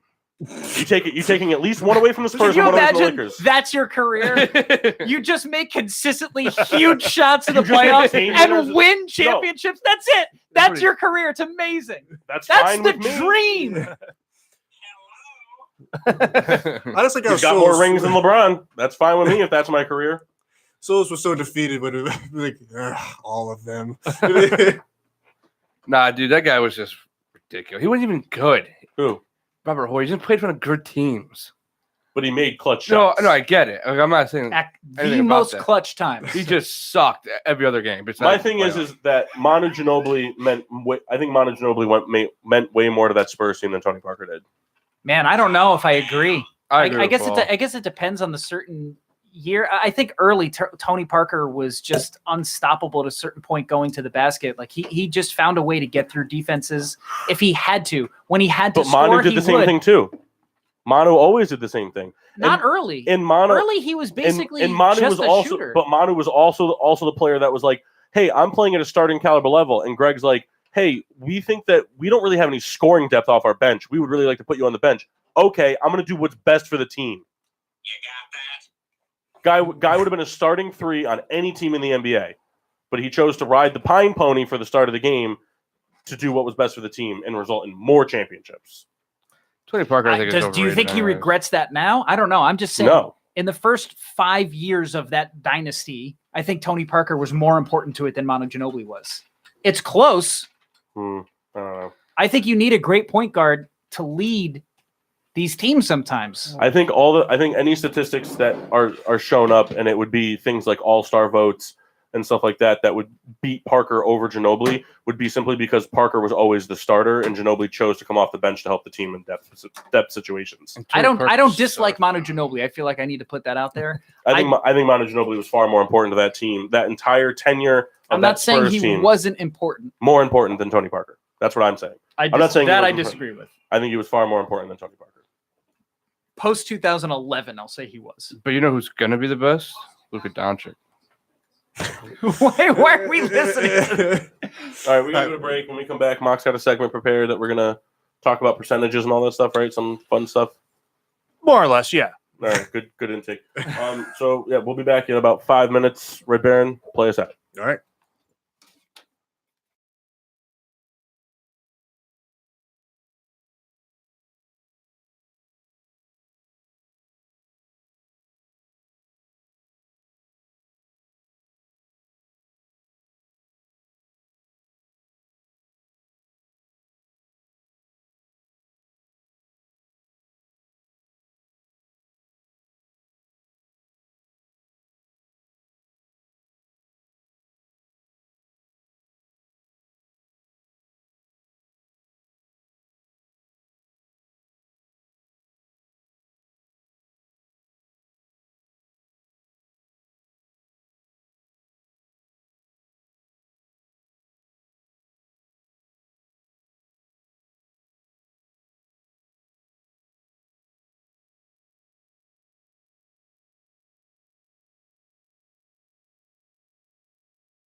You should bring that to Chaz and AJ. I don't know if they would know what that is. They don't know what Bill Nye the Science Guy is? They might not. They shouldn't be on It's radio. basically Dino Tasha's father. Oh, that doesn't help anything. By the way, can It I helps everything. can I open my hour 2 beer? Yeah, yeah. Or Yeah, is but there you like don't- a but you don't whole introduce it. ceremony before? No, you don't Sure. introduce it. So at Oh, the okay. end, so Oh, you have damn. to- See, I saved that. I tiered them no, you have incorrectly to, no, then. you do beer reviews. If at you're the just end. tuning in on YouTube and Facebook, we have Phil from Chaz and AJ, the producer. Yeah, here he at just studio. said it. Yeah, I just introduced them, You And literally just said it. and we're also joined by special guest, host interrupter Peter Pinnell. That's you. Your rent goes up. Don't forget tomorrow my show and Wednesday night and Saturday mixtape here on PBRradio.net. Wow. Plug Yes, you in the gotta do middle of the plug. show. Yes. That's I mean, Mark doesn't have to do it later. Butt plugs for all. Speaking of machine washable, you have prepared some stuff. Yep, got to pull my thing up here. Is that an iTouch? No, it's my phone. Get a new phone. Why? Fucking said so. Your video looks amazing, by the way. Yeah. The lady. Tell about the lady. So what I did here while I was sitting in class the other night was I kind of just came up with like I said hot takes, but they're really not, I guess. But I'm gonna give them Well, they really are, though. some of them, I guess, are. Just But- go all in. Whatever it is, it is. But then you guys kind of tell me like the odds of it happening, whether it's likely, unlikely, and we can kind of talk about them a little bit. So buy or sell. Sure, So the buy or sell segment. sure, Kyle. Nice. Is this an argument? Are we arguing? Who we So do? the first one I have There goes here- the boiler. Peter is running. First one I have here. Next ahead. season, Baker Mayfield finishes as a top 5 quarterback. So what's the percentage of that happening? Yeah, like how possible do you think it is? So all NFL, All NFL next season, top 5 total quarterback. 5%. You're asking me if I can't name 5 quarterbacks that would have a better season than him? No, he's asking. That's you basically what he's asking. No, he's asking you to give a percent, not name people. But I mean, That takes too long. do you think that it's possible that he finishes as Yeah, a top I think 5 it's possible, but I quarterback think it's a 5% chance. okay. I think it's extremely unlikely, but possible. I'll say 4%, but yeah, basically exactly the same thing. I say 0. There's no chance he's a top 5 quarterback. Kyle, you're just a Baker Mayfield hater. No, because yeah, he might have a great season, but no way he does whatever Mahomes does. What if he breaks his arm? Who? Mahomes. He's not. He could. It happened to Drew Brees. He separated his shoulder. The soul's reasoning is always excellent. No, it just won't happen. Just flat out won't happen. So If- I guess sorry, go ahead. Kyle. 26 other quarterbacks that get hurt, then yes. So then I guess to amend it. that's the 5%. All right. Okay. So then to amend it, top 10? 10? Nah. No. Nah. Shout out Eric Abranowitz tuning in on Facebook. Shut up. Stosh. Maybe, Is it? I don't know, maybe top 15? Maybe? I think he's at least in the top 10. I think it's still too early in his career. Yeah, that's fair. And I don't think he's got much to throw to. He's not a stat quarterback, in my opinion. He might win. I think he's a winning quarterback, but he's not a stat quarterback. That's fair too. His stats were good for a rookie. He But, throws a lot of picks. okay. I'm not saying that Ben doesn't, but So the next one I have here with Bryce Harper, we know he's going to, or I guess more than likely be on a different team this year, new environment. He will be an MVP finalist this season. Who? Bryce Harper? Bryce Harper. Will be an MVP finalist this Yes. season. 98%. I also big time believe he'll be right up to the end for No matter the, where he goes, the he's getting a finals. smaller ballpark, so he's going to hit more home runs. I mean, he already hit 30 in Washington, but I think in a smaller park, he'll hit at least 40. And I think his RBI is going to go up to like 100. A lot of people thought that about Giancarlo Stanton. Didn't happen. But Not yet. Not yet. Not yet. So you're But- just talking about this 1 year. Sometimes This the change in upcoming environment season. takes a full season to get used to. I think it's a difference. I'm not even saying Giancarlo Stanton had a bad year. Yeah. He just didn't have a 57 home run year. But my 71%. opinion is that it's a difference between New York and if you go into Philadelphia, it's different than Philadelphia. All the media is not shined on you. 71%. Unless you go to New York. Like New York, like the media is right there waiting for you. So 71%. All right, cool. Just wanted to let you know what I was saying. Sorry. No, don't be sorry. I just wanted to let you know. I just think, and me and Kyle have talked about this before. I think Harper's going to be that guy that goes to a new team, and it's just going to reignite him, It's going to be brilliant. and he's going to take off. Especially if he goes to a team like the Phillies, which I guess they're a bigger market, but they're not, like the New York or Boston. I think he can just go in there and be a catalyst for that team and just jump off the stat book. He's this year. still so young. Yeah. He's so young. I'm back why the 10-year contract is worth it. We have Eric saying he's not buying that Harper as an MVP candidate yet. I guess that's what you're saying, Eric. You got a percentage you think where he'd fall? We'll see if you get some interaction But there. see, that's, It would depend on which league he falls into. Like the American League, if he winds up there, if he winds up with the White Sox, that's a tough league to break through already as an MVP candidate. It's tough. It's not that it's undoable, especially for someone of his caliber. It's just tougher. If he does go to the Phillies, I think the percentage is higher. I think if he stays in the National League, the percentage is certainly higher. Especially because he has a lot of people around him. So, like, more chances of RBIs are going to happen and more chances of all this spotlight not on him. They have the JT Realmuto. They have Andrew McCutchen. They have people around him that could take some of the spotlight away. I think for Philadelphia, too, it's more about, like, cheesesteaks than anything. Also, it's going to get real fat. the fans either love you or hate you. And Yeah, Kyle, you're one of those people. I'll be honest. At age 26, at this point in his career, I don't think Bryce Harper has an issue with the spotlight. I don't think that's part of the issue. I think the issue is, does he have enough talent around him to pad those stats? Because the stats do matter in the MVP race. They do. Yeah. Absolutely. They just do. So if you wind up in this barren wasteland of talent, then no, I don't think that's going to happen for him. But I think in the NL, I think it's easier for him. Just given the more level playing field of players. I think he stands out more in the NL than he does in the AL. The next one I have here, back to the NFL, we talked about him briefly. Pat Mahomes. Any NHL on this? Nope. Nope, there's not. I was trying to come up with one, Paul. I was trying. Look at his face. I need someone to drive me home. How much of that is gone? I can't see through it. I feel like I drank half of it, probably like, I don't know, 2 sips. It's 50 ounces. But It's 4 beers. Patty Mahomes, where are we? we're talking about Pat Mahomes. 70. It's 27%. Oh, my God. We saw him. He just won the MVP. What are the odds he falls off next season? Bottom 15 quarterback. Bottom 15. Bottom 15. So Can we- lower half of the league. Well, I'll say, can we say bottom 16? Because that would be lower half. Yes, he's right. Not that it makes that much of a difference, but I could see him being the 16th quarterback. I think he's still a top 10 quarterback. If he's the 16th quarterback, then he's not bottom.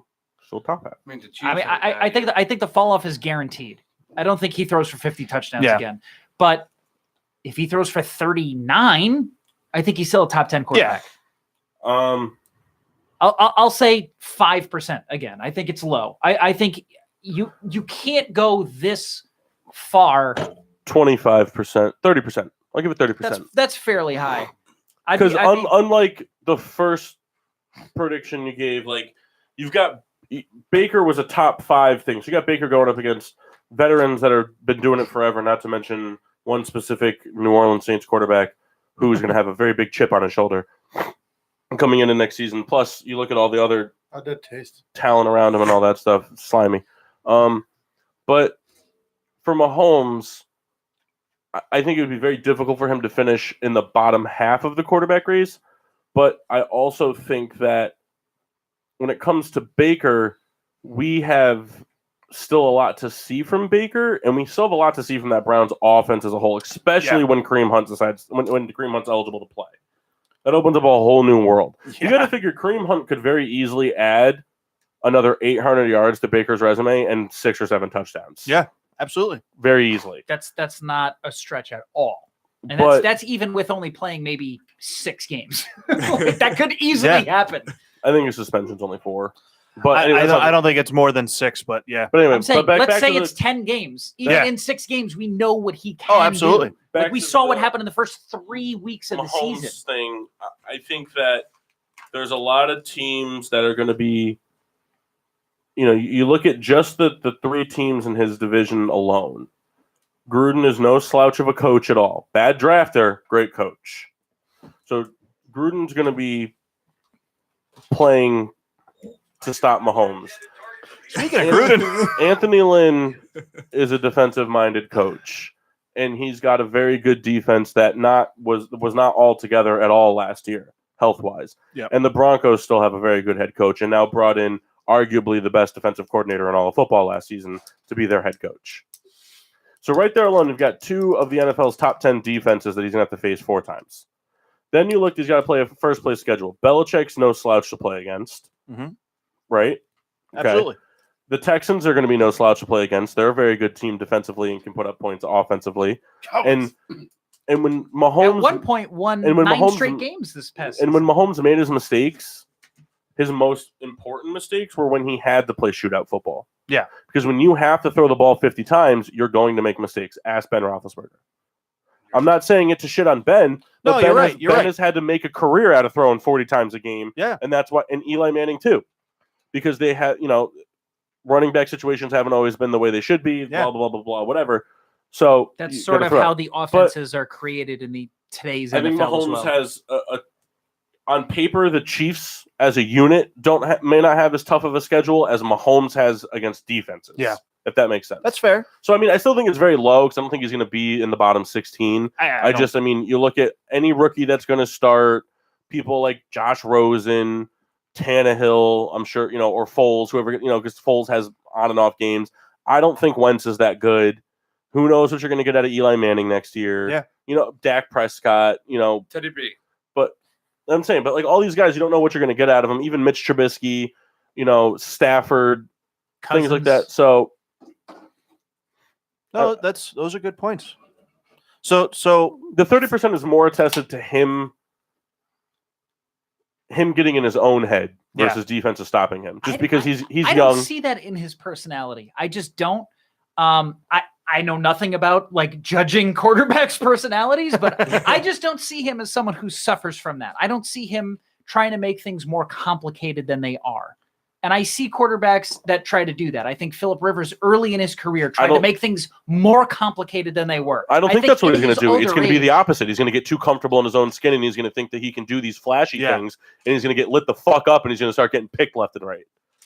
Because the no-look pass is cute, and that's great, but can't do it all the it's time. not going to work against everybody. It's not what you want to be known for. Yeah.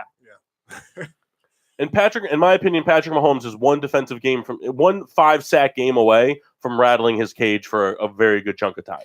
And that was, we kind of talked about I think if a team can get to him by week 9, I think let's call it week 9 to week 11, short window. But whoever's playing them in that time, not week 9 to week 11, but their 9th to 11th game of the season, if a team can get to him and really just fuck him up, make him throw for 50% completion, 1 touchdown, under 300 yards, sack him 5 times, I think that could very well be the self-destruction to the Chiefs, rest of the Chiefs season. See, that was the thing. We kept talking about all through the playoffs. It was like we never saw the Chiefs have that game, where they just like fell off and Mahomes looked horrible. They didn't have that game the whole season. So it will be interesting to see when it happens how he responds. So that's a fair point. Well, that's why I think, because they play next year, I think one of the biggest games of the year, at least on paper for me, is going to be the Chicago Bears versus the Chiefs, because you've got a team, you figure that on paper, the way it's looking is you're going to have a team going out there that knows that it can control a game and win a game on defense versus a team that can control and win a game on offense, and a team that, as of right now, is spotty offensively versus a team that's very spotty defensively. And They did fire their defensive coordinator. in my opinion, I think that game, honestly, is going to come down to the Bears offense versus the Chiefs defense. Yeah. But neither here nor there. On to the next one. Well, I feel like you've been given a percentage for any of these. Well, Right you there. guys were in the zone, so I have no reason for me to jump in. You do it all the time anyway. No. We were in the zone last week when we did my games, and you were like, I didn't go. Well, And then you gave absurd answers, and we had to cut you off. I don't know. So give Red a Baron? percentage. So percentage that he's going to be Patrick Mahomes is a bottom half quarterback. I agree with a lot with what Ridley said. 35%. I just think there's a lot of good stuff that they're doing right now. I think it would have to be a really bad game for Mahomes to have to really be shook. And I just think, it's other than, the Chargers kind of being on, perhaps we'll call it an upswing, that division is the Chiefs all the way. But see, my disagreement with you is I don't think Mahomes has to have a bad game. I just think a defense has to have a good game. Yeah. I don't think Mahomes has to. I think Mahomes can get shook without throwing a single pick. But if Mahomes comes in and throws 30% completion because defenses are jarring balls looses, batting them down, causing fumbles, things like that could very easily. Oh, absolutely. There's always a percentage. I will say it's lower. I will say it's 15. But that, again, is built around the injury factor. So I think if you take, say, Tyreek Hill away from that offense, now there's no Kareem Hunt, and now you take away Tyreek Hill, can he continue to be a top 5 productive quarterback the way that he's been this season? Yeah. I don't know. We don't know that yet. We've seen Tom Brady be able to do that. Because he still has the best tight end in football. That's it, though. I mean, but Tyreek Hill can beat almost any defender just on speed alone. That does matter. I understand it matters, but like it's not like Kelsey can't change games by himself. He's done it before. He did it before Tyreek Hill. Not as consistently. I would say that. He's as consistent as Tyreek Hill in changing the game. He's never going to have 200-yard game with 2 touchdowns or 3 touchdowns. I don't think so. I mean, he's had a lot of 2-touchdown games, and he's had a lot of 100-yard games, which from a tight end is just as big as a 200-yard game from a receiver. That's in tandem with Tyreek Hill, though. He was doing distracting defenses. He was doing it before Tyreek Hill. But he was doing it before Tyreek Hill. No, I'm not saying he's not a great tight end. No, I'm just saying. I know that you're not saying that. What I'm saying is that he did it, but he did it before Tyreek Hill. Is what I'm saying.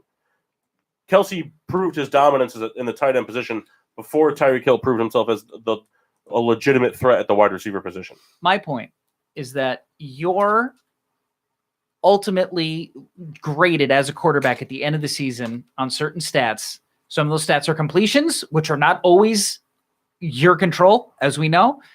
Touchdowns, which are certainly not your control. And if he loses, let's say, his most explosive option, does that still make him a top 15 quarterback? We don't know. We don't know. Yeah. Mark? The next one I have, a quarterback in that same division, Phillip Rivers, wins MVP next year. No. 0% chance from you? I'll say 10% chance, but very low. 5. I spent a lot of years kind of hating on Phillip Rivers, but I don't hate him. I actually like him a lot, but I don't think he's an MVP.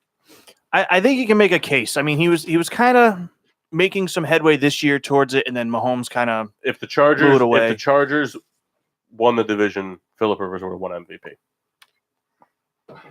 That's fair. He had that good of a year. He did, but I mean, the Chiefs were just on another level. Yeah.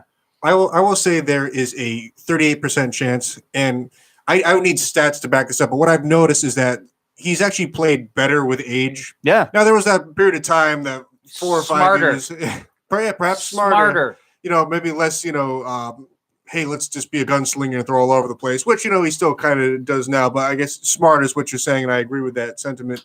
So I think he playing better. We've seen it this year. He had a great year.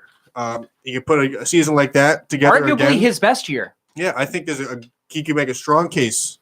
Now, he's really tough going against a lot of players. It's tough competition, but it's not out of the question for me. So I'll call it 38%. Souls? I give it a 12%. I don't see it not happening. I don't see it happening, but he's a very good quarterback. But I believe that the running game of the Chargers takes away from what Phillip Rivers can do. If that makes sense. Well, can you explain it? Because I don't know what you mean. So, Melvin Gordon takes away, let's say, 30% of what he used to throw. But Melvin Gordon also catches a lot of passes out of the backfield. He also proven that now he's an elite running back. So they can give him the ball 25, 30 times a game.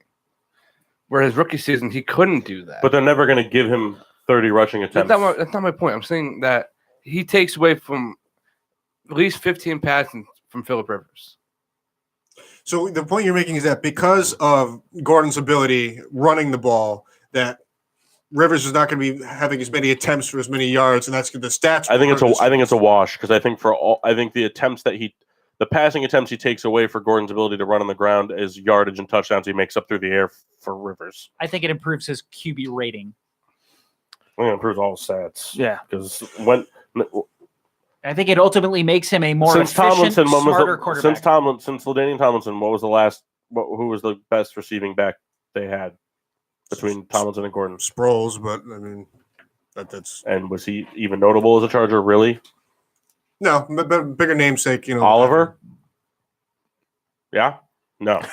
No. Hey, Danny Woodhead was there for a little while. Oh. Kind of likes it. 78% chance asterisk sign. All right. The asterisk sign is because Barry if Bonds. if he can lead the Chargers to a division-winning team next year, given the schedule they have to play, he will win MVP. Because he has to not only go through his own division, which means he has to outscore the Chiefs twice, he's got to beat the Broncos defense twice, and then who knows with the Raiders.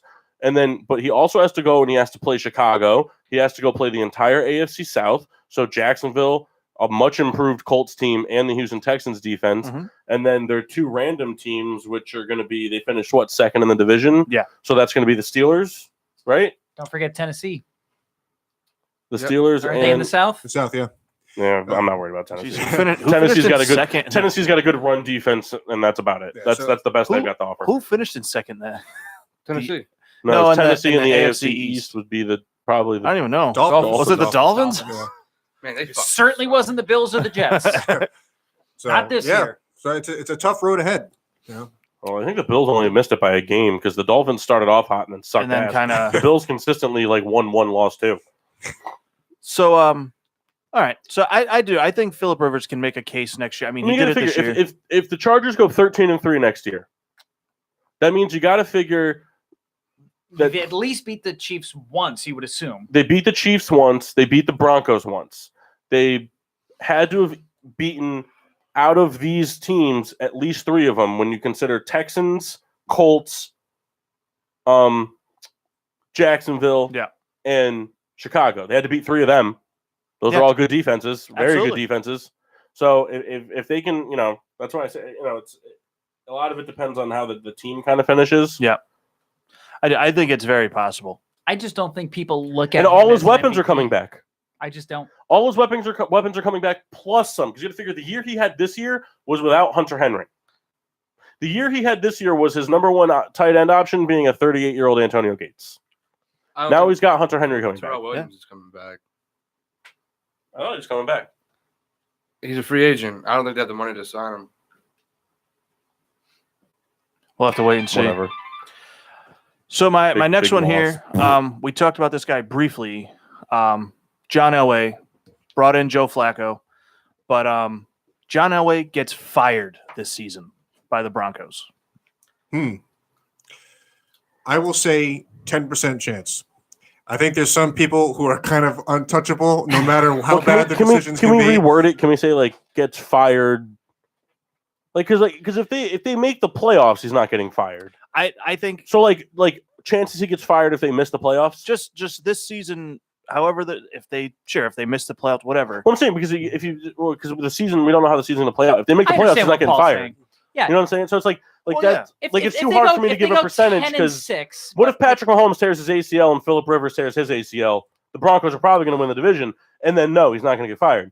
So you know what I'm saying? There's two. So if they miss the playoffs, if that's how you wanted to word it, or whatever, however, kind of need specifics on how their season would finish. Well, see, I mean, I guess in my own head, I figured it that if he's in danger of getting fired, they had a bad season. I think your question should be, if Joe Flacco fails in Denver, does John Elway lose his job? I think if the Broncos miss the that's playoffs, the question. I think if the Broncos miss the that's- playoffs this year, John Elway has a 95% chance of being fired. I think he gets fired this season, and it does come back to Flacco. Because John Elway's career, ultimately so far in Denver, has been failed quarterback after failed quarterback. After Peyton. Failed He has- draft after failed draft. He has not been able to replace a Peyton Manning, who, by the way, many people don't even think was even the best solution. The guy had 1 million neck surgeries. He only gave them what? Was it 3 years, 4 years? I think it was 3.5, maybe. It wasn't a lot. I think it was 3.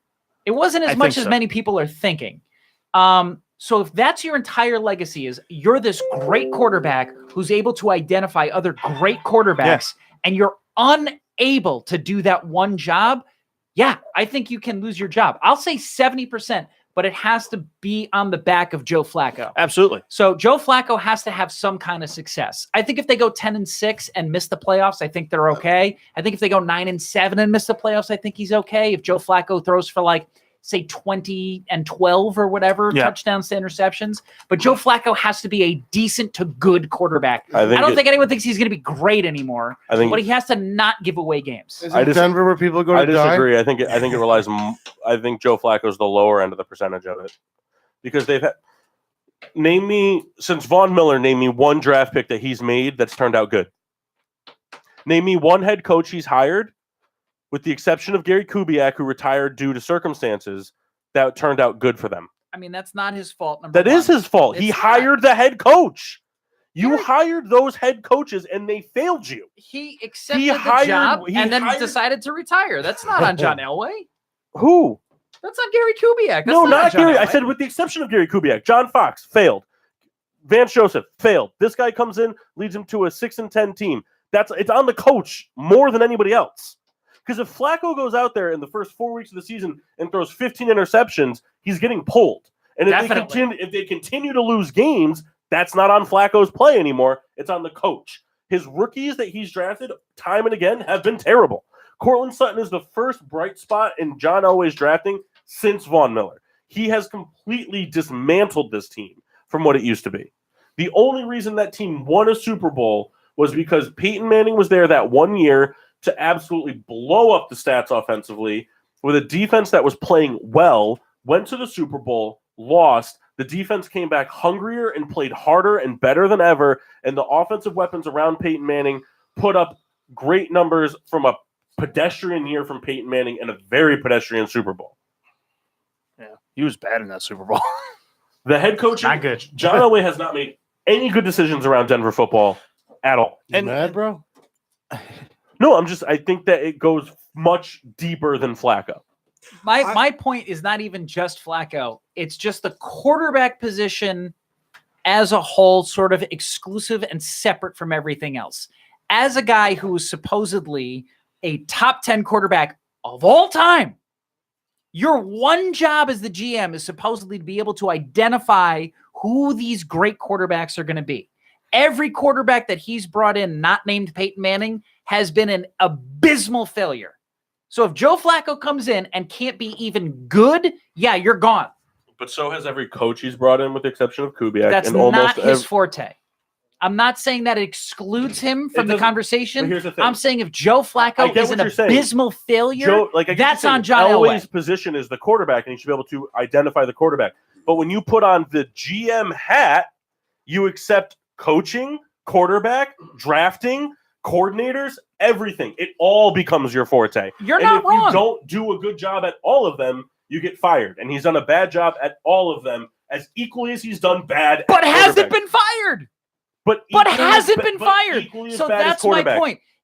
At some point, it has to become too much for the franchise to take on anymore. If your position, Flacco tears his ACL in preseason, and they go 8-8. Does he get fired? No, he keeps his job. Why? 8-8 is a success at that point. If you lose the guy that you're going to spend all the money on to bring in, and you go 8-8, you go 500, that's ultimately a success. They should have kept Chad Kelly. He let Tebow go. That's why he should be fired. I'll stand by it forever. We got Peyton Manning out of it. I think, if that team doesn't perform this year, Elway's got to go. He's not good at evaluating talent, bringing in the proper people to get talent. It's just, he's not a good general manager. No, I agree. But, there's this weird thing, and I kind of call it the Marvin Lewis syndrome. There's certain people that somehow they get this fixation in an organization, and they somehow become like this brain-eating worm that has control for so long. And I feel like he's one of those people. Maybe he has some incriminating photos of people, but he's somehow, I think he's somehow protected no matter what he does. He is more than just their GM, is what you're saying. he is also their public persona face. Yeah. Because he's so good in front of a camera. He's actually great in press conferences. Even when the team is not doing well, he says and does the right things. What makes you and the think team Flacco's going accidentally, the team absolutely puts confidence in that. Yeah. I mean, the Broncos are more than just a team. They're a franchise. They're a business. They're a whole model, just like the Yankees are. I think Flacco has an above average season. The Broncos missed the playoffs and always. Yeah, what makes you guys think he's going to do bad right off the No, bat? I don't. I think Flacco has an above average season. He's been resting I'm not for saying what, he's gonna 3 be elite. seasons? I'm not saying he's going to be elite. Well, let me I'm ask not you saying what he's above average would be. Okay, he's going to throw 29 touchdowns. He's going to throw just under 4,000 yards. He's going to throw 10 to 12 interceptions. At that rate, I think that's exactly what the Broncos want to sign up for. I think that's Okay. all that they want. I think that John Elway does his job at that point, and they're like, "You've earned yourself another But that's year." not his job. That's not his job. His job is not Flacco coming in and playing good. His job is signing the right quarterback, drafting the right pieces to go around the quarterback on the defense, bringing in the right head coach to coach that team to the playoffs. That is a team that's got so much defensive talent that they have no business not making the playoffs. They have offensive talent, they've got defensive talent, they've got special teams, but he brings in wrong coach after wrong coach, makes bad draft after bad draft, and yes, bad quarterback decision after bad quarterback decision. But all of it gets wrapped together. I could very easily see Flacco going in, putting up those numbers, them finishing the season at 7-9, and him still getting fired. I don't think the Broncos play this day of football, and I think they just suck because they can't do it. They're run first football team. I can agree with Okay, that. they don't have Flacco can air it out, but they don't have the receivers to air it out. Sutton's not a deep threat. You don't know where you're gonna get out of Sanders because he's hurt still. So you got to go find another receiver because you traded Demaryius Thomas, and that's in the draft this year. Very weak at receiver. The free agency is very weak at receiver. So you're kind of stuck in the fact of we are run first football team, and they cannot win that way. That's why the Broncos will suck, and John Elway will keep his job because there's no talent to make around Joe Flacco. But here's, again, as the GM position, to Paul's point, your job is to make the team better. Now, we've learned in today's NFL that the team starts with a great quarterback to even just above average at this point. If you have the right system and a great offensive line in front of a quarterback, you can have a very good offense. Which the Broncos do not. They do not They right have one now. of the worst offensive lines in football. And They how do many not. offensive linemen have they drafted under Elway? I don't think many. Yes, they have. Like 7. And they have not panned out. Not even Garrett Bull, the first I'm round saying pick. terrible drafting. Look at the Chicago Bears. Ryan Pace has put together a team to completely surround Mitch Trubisky, who had an average season. Behind a shaken offensive line that did its absolute best, and they managed to squeeze it together. But he put the pieces together defensively, and he brought in the right head coach, and he made the right draft choices, and therefore everyone's singing the praises of Ryan Pace, regardless of how pedestrian Trubisky's numbers were and how spotty he played at the quarterback position. I just can't see the offense improving until they find other pieces for Flacco. Because they're not going to find it this year. They're going to find it maybe next year or the year after. Not going to happen this year. I don't think Flacco will be there next year and the year after. This Denver Broncos team coming this season, and ultimately John Elway's job is going to depend on the play of Joe Flacco. That's just how I feel. I mean, this was the big play. This was his big play. They didn't see the quarterback that they wanted in the draft. They decided that we're going to go to the Baltimore Ravens. We're going to bring in a guy who's won a Super Bowl against us, by the way. He had to go through the Broncos to win the Super Bowl that he won. We're going to get that guy. That doesn't always work out. You've seen the Yankees go after pitchers who pitched well against them. Jarrett Wright, anyone remember him? Didn't do well with the Yankees. Mark's face. I'm just saying, it doesn't always work out. So if Joe Flacco comes in and doesn't work out, it's not going to work out for John Elway. If Joe Flacco comes in and he's average to good, I think that saves him at least a season. I don't think he's getting fired at the end of the season. Even if they go 6-10, if Joe Flacco's okay to good, That's his job. His job is to make the team better. They were awful this year. They were awful. If they get better than they were this year, he's done his job. They beat the Steelers, though. All right. Well, I think we kind of beat this one to a pulp. So my next one here, back to the MLB. Yes. We've seen the LA Dodgers in back-to-back World Series. Lost them both. They finally win the World Series next season. 12. 12%. Goose egg. 0% chance from Souls. I like it. Absolutely no shot. I think I agree. I think they're done. I think their window has completely closed at this I don't point. think they make the playoffs this year. Yeah, I was kind of leaning that way too. I think They they fall almost off, didn't but- make it this year. They might make the playoff because the rest of the NL West got worse. Because Arizona lost Paul Goldschmidt. The San Diego Padres still suck. The Giants. They could have still Manny Machado next year, though. They might. They still suck. The Giants still suck. To the exactly what point Souls made, NL West got worse. Yeah. Worse. But I think there's still like we'll call it, I'm gonna say a 20% chance because you make it in the wild card, you take the momentum the rest of the way. The Dodgers are banking off of the young players playing well, like Alex Vertigo to replace Yasiel Puig. They traded Matt Kemp, so the center field position's still kind of open. They have Jock Peterson, but he's known to bat 220. Whatever. So you got an outfield of Vertigo, Peterson, and maybe Bellinger, but now your first base is open. So there's a lot of what if for the Dodgers, and the pitching staff is not as strong, but they traded Alex Wood to the Reds. I think the Dodgers fall off and at the deadline sell hard. They can't. They're kind of built in because they still have Corey Seager. But- They have but Cody you Bellinger. can. So they're in. They've got a lot of young guys that they probably don't want to get rid of. I agree. Well- they can't pay all of them, so I think they're still going to be buyers. The And you question is, are they going to have the options to buy at the trade deadline that they're going to need to get them to a championship? I don't think they do. But you just signed Clayton Kershaw to a bigger deal. Not a crazy amount of deal, but a deal. You got to keep them. Yeah. They kept them. They Yeah. did their job. But their starting rotation's still iffy with, Ryu, Rich Hill. Rich Hill's like 38. I was gonna say, that guy's still playing. Everybody forgets like how old that guy is because he was out of the league for a couple of years. You got Ryu. Darvish is not there, but like I think he would be a good 2 for Kershaw right now because they're so hurt behind Kershaw. I think the Dodgers make the playoff because the rest of the division is still very weak. I don't disagree with that whatsoever. I think they make the playoffs, but maybe don't advance past the first round. Good. Tired of seeing him there. Why? They just lose. Kyle's going to like this next one.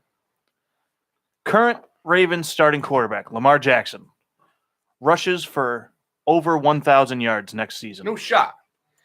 Teams are going to figure him out, and he's going to get fucked up. I'll say maybe 600, but 1,000 is a lot in one season. Teams are going to fuck him up. Hey, it took Tom Brady 18 years to do that. People are going to realize, hey, this guy can't throw the football. We're going to stack the box and play man-to-man coverage. 78. See, I think he can make a I think run he's at going it. to come out of the gate rushing a lot, and I think that teams are going to start doing what Soul said to him. And the thing that Lamar Jackson has that like a Brock Osweiler doesn't, and like other young, like not young quarterbacks, but like quarterbacks that were trying to prove themselves at certain points and things like that. Lamar Jackson has shown that while the accuracy isn't there, he has a cannon and he has the touch to float a ball over a linebacker into a receiver's arms. There's a lot of fine-tuning that needs to be done. Not enough time this offseason to do all of it. Yeah. But enough to make it games winnable. And he's going to come out and I think he's going to get lit up. He's going to have a game or two where he throws for 300 to 310, like not blowing up the stats. Yeah. But yards like that with maybe a couple touchdowns and still squeaks a rushing touchdown in from the red zone or something like that. But how many fumbles? How many fumbles? That's a fair point. How many fumbles inside the pocket or like behind the line of scrimmage or past line of scrimmage? Oh, behind the line of scrimmage. Behind the line of scrimmage, 4, past it 0. I look at him as a less effective Donovan McNabb. And what was great about McNabb when he was really at the top of his game is when he would rush, he'd rush for the first down and immediately get out of bounds. He would never rush for really 20, 25 yards. It'd be 11 exactly. Let me get the 1 yard over the first down and get out of bounds. Because my job ultimately is to throw the ball for 20, 25, 30. I don't know that he knows that yet. I feel like his I also don't think mindset is going to be to run first, and I don't feel like in today's NFL, I think that's Lamar a successful recipe for. But I think Lamar Jackson's more relatable to a Mike Vick than a Donovan McNabb. Donovan McNabb was a quarterback that could move, but wasn't. He had great footwork, but wasn't particularly fast. Lamar Jackson's fast. For a rushing quarterback at the time that he played, he was among the top 5 consistently. Top 5 what? Rushing quarterbacks. Like in I terms of understand like that because he had yards. amazing footwork and he knew how to make defenders miss. But he wasn't fast, is what I'm saying. So for him to rush, get the first down, and run out of bounds, avoid the hit, because that was the thing for him to do. I just Lamar think it's a smarter Jackson, quarterback play. Lamar Jackson, it's not that it's smarter, it's just knowing the type of quarterback you are. Lamar Jackson, much like Michael Vick didn't run out of bounds because Michael Vick knew that 10 yards coming down the line, there was going to be a safety and a cornerback closing in on him, and he knew he had the speed to get there first to beat them. Lamar Jackson has to decide if he's got that speed or not. And I think Lamar Jackson does have that speed. I think it's a different style of running quarterback. Another thing, what's going to make him throw a lot more, and the team's going to be like, hey, they ran the ball 900 times against us. Let's try and blitz everybody. Donovan McNabb, for me, was a more rush-friendly version of a Ben Roethlisberger. Because Ben Roethlisberger has good footwork. It's hard to bring down. Donovan McNabb was a big guy. Dude, that guy used to be able to move. He's so slow now. But I'm saying, in Donovan McNabb's prime, big guy, great footwork, could dance around in the pocket forever, could move laterally outside the pocket all day. And when he decided to take off, had amazing footwork, could make a defender miss first, get the first down, get past line scrimmage, whatever, and go out of bounds. That's what Ben Roethlisberger did when he decided to run. He made the smart run, he took the smart route, and he got out of bounds at the first opportunity.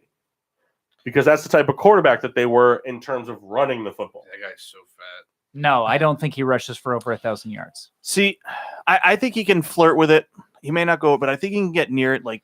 Okay, then how many passing yards you think? But here's the thing, Kyle. No, I'm asking you, how many passing yards? 200. I think he can finish the season over 3,500 passing yards. Dude, there's no shot. There's no talent on that Kyle, team besides But listen, the offensive line. You're Hold talking. on. No. Kyle, I understand it's the wrong receiver. He's the wrong receiver for that team. But I refuse to have you sit on this microphone and tell me that Michael Crabtree has no talent. Sit in front of yours so we can hear you. No, I don't care what you're saying. I'm saying as a Baltimore Raven. No, I'm going to say what I want to say. I'm making a point. Me too. We can't hear you. You said they have no talent, so I'm rebuttaling it. I refuse to sit here and let you tell me that Michael Crabtree has no talent. He's the wrong receiver for that team. He drops a lot of passes in order for Lamar Jackson to be able to give him the number one option. He's the wrong receiver for that team. And what I'm trying to say is, my point was, they don't have any talent to go with Jackson. That's not what you said first. They have the wrong running backs. That's not what you said first. You said they have no talent on that team besides the offensive line. They have the wrong running backs. Are you changing your point? Is that what you're doing then? You know what I'm saying? Well, I'm just saying Michael Crabtree's talent. Okay, yes. Because Michael Crabtree made a killing in San Francisco and in Oakland. Which is the Oklahoma of the California. He played for Texas. We've lost Pete. Somebody bring up the Daytona 500. My thing is, he will not be successful in Baltimore. Lamar Jackson. I think teams have already figured him out after that Charger game, and he's going to have a very tough year next year. See, I agree with you to an extent. I think teams figured him out after the Chargers game, but I don't think there's many teams in the NFL that have the personnel to do what the Chargers did. Because the Chargers put safeties as linebackers, and there's not enough NFL teams. You got to figure that they're going to play. How many teams are they going to play next year? They play what? You play your division, 6 times altogether? Yeah, 2 each. So you play 13 teams in total. You play 13 NFL teams in total.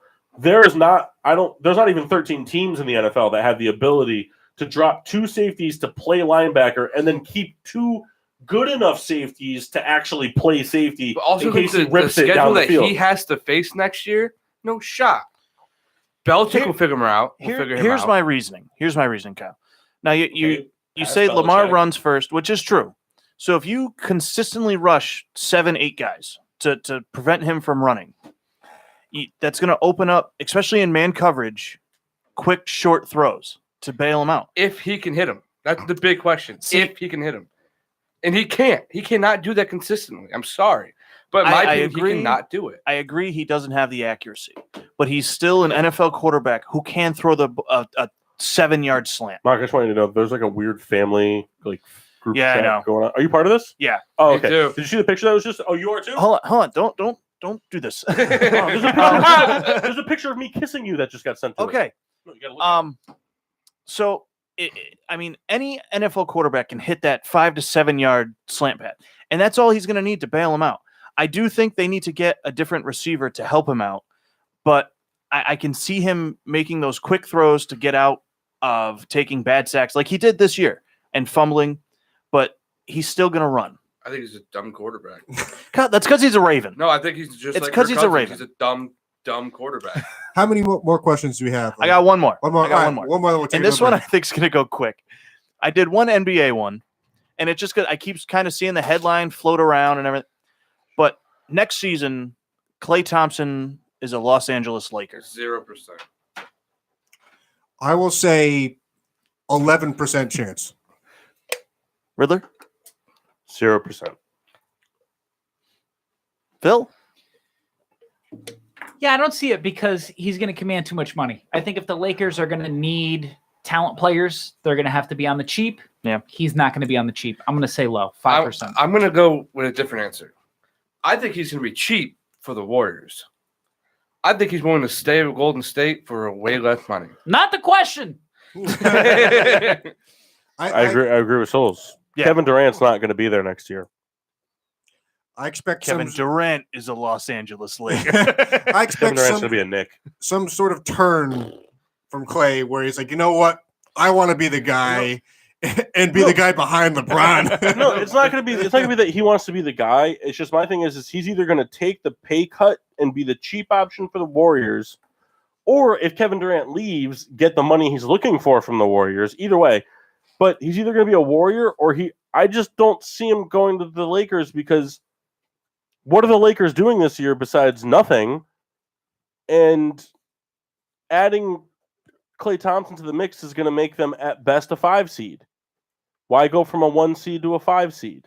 Doesn't Maybe make any though, sense. just because the Warriors would be like a 6 seed without Kevin Durant and Klay Thompson. I think Klay Thompson is the most important part of that Warriors team. I agree with you, Paul. But the thing is, Klay Thompson is the best all-around player on that team.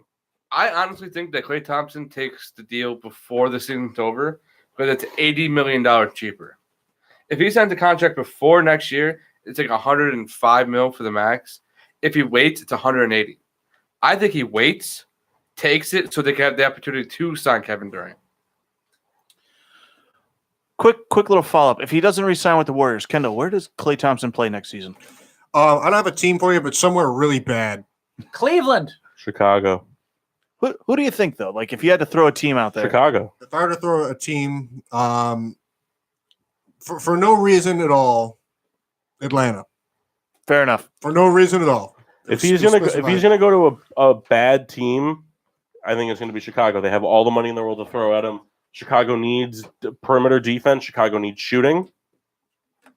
Chicago can give him the money, and Chicago has the youth talent to offer to go with it. First of all, I don't think he goes to a bad team. I think if he doesn't wind up back with the Warriors, I think the perfect fit for him is actually Milwaukee.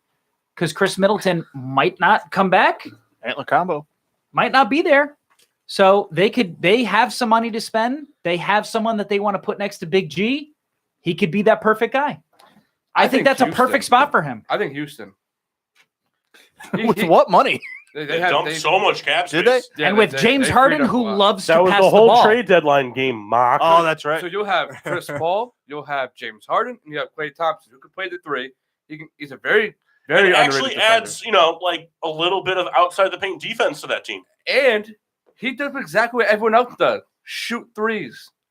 So he would just fit right in with their scheme, and they would probably win the championship because the Warriors are going to suck without him. I think Milwaukee could be the sneaky, like, They're getting Anthony Davis. free agent destination. Yeah. They're getting Anthony Davis. I do think so. So if we can, real quick before break, what about an around the horn? Quick Yeah, around One the more horn? around the horn. I'm Yeah. down. All right. Actually, I haven't I'm even got it pretty sure yet. that's on everybody's All right. bingo sheet. Just a quick thing. So I'm the only one that's allowed to say the sheet back. Just a quick thing. I'm on. Quick question. Where do you think Machado ends up? Just a team. Just say. I'm pretty sure that's on Kyle's. Just say the team. Just say the team. I You know don't what's care. funny? We do this like every 2 weeks. Like, oh, so where's Machado Yeah, going? I'm so tired of it. No, where do you think Machado's going? Philadelphia. San Diego. You're high.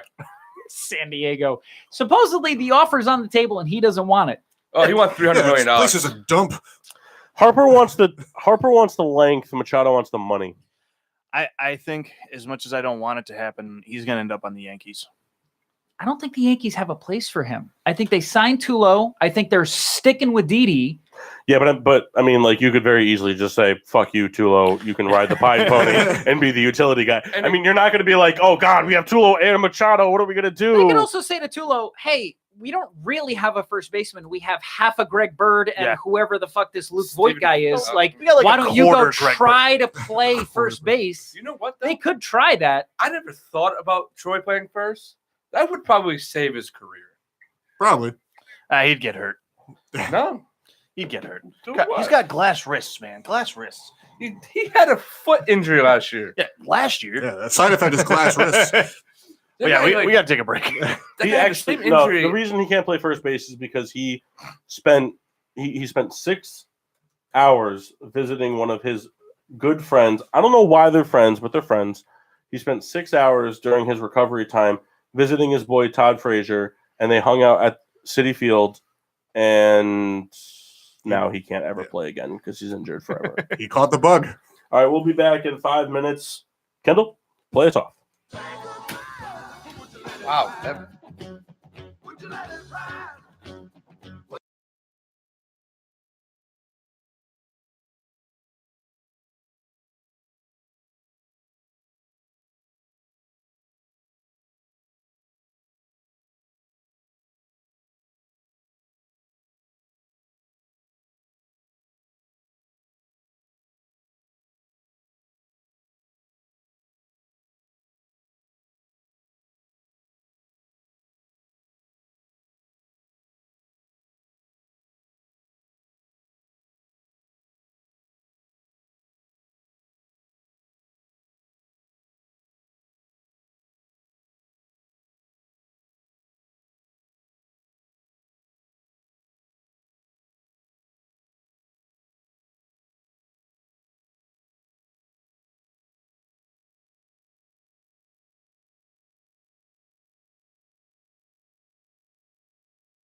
Still joined by the normal assholes as well as special guest Phil from the Chaz and AJ Show. Phil, not the science guy.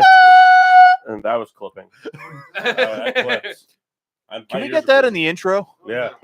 We're also joined by our fearless leader, Mr. Peter Pinho.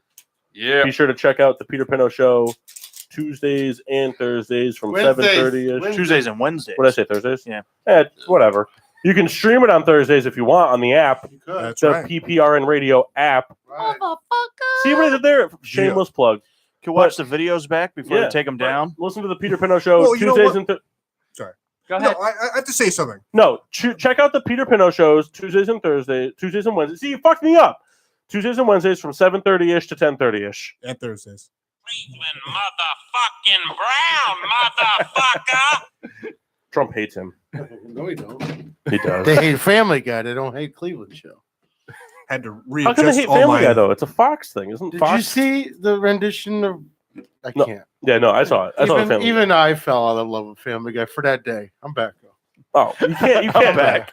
No, You it was actually funny the way they. You ever watched F is for Family on Netflix? It's No. fantastic. Bill it's Burr- so good, Bill Burr's show. No. Watch it. dude. Watch it. Get on that. It's amazing. I promise you, you will never view adult cartoons the same again. It's excellent. It makes Family Guy look PG. I can't get over the fact that the guy from Bob's Burgers is Arby's And Archer and Archer too. and Carl from Family Guy, the gas station attendant. Oh, is he? That same guy. His voice does not match his face. Nope. Thank you for the plug, though. I appreciate that. Tomorrow we have the Soldiers of Solace, the band, upcoming band from Connecticut, who they're actually going to be playing. That's with great, Pete. all that Hour 3, remains. beer 3. Hey, Ah. Hey, I'm tired of you he giving me pays your crap bills. over there. I'm trying to accommodate your YouTube rules. I have to redo my whole setup. Dead air shit. our Sit over whole there. professionalism went out the door the day Phil came in here. It's like we got to show Phil how professional we are.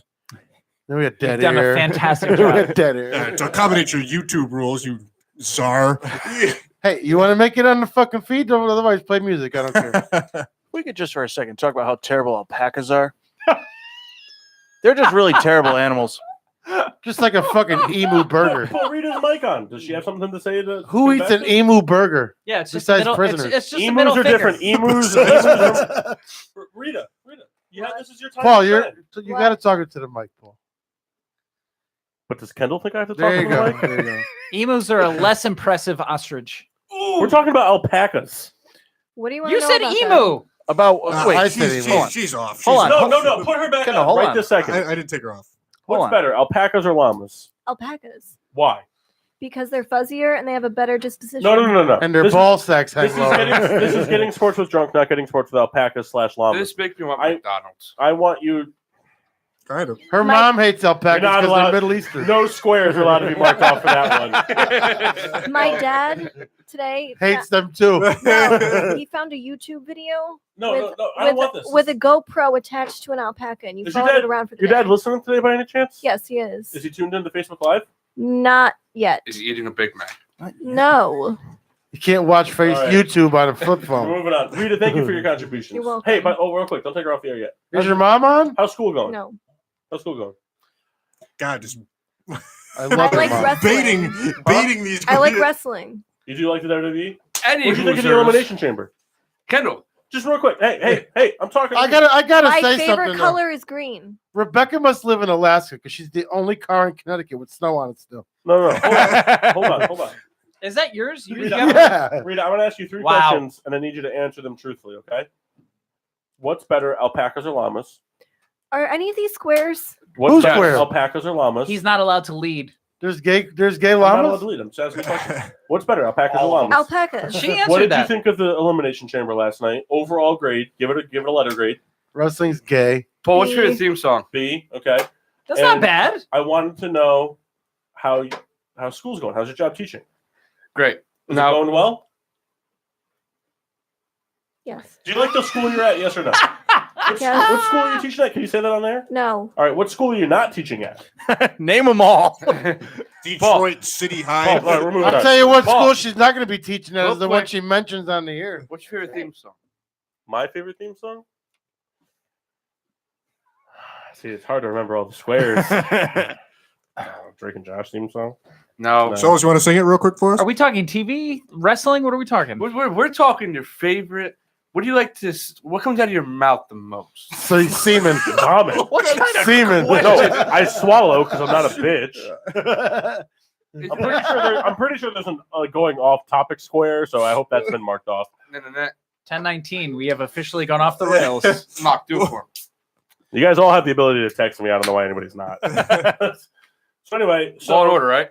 What? Dun-dun. All right, that was terrible. Do it. Kyle, fuck off. I'll buy McDonald's. You don't get to mark that square off. Why would you just- buy the so- competitor? All right, I'm not a competitor. I don't get anything. Because he works at Burger King. Why would he buy the competitor? I'm lost, guys. I'm lost. Kyle's is a manager. All right. We gotta I don't know where we are. Oh, God. Kyle's the manager at Burger King. I'm on beer 3 and I'm lost. I always wonder why I don't wear the headphones. Give me that News 12 Everyone talks bottle. at one time. That I remember why. Phil, hand me that News 12 bottle.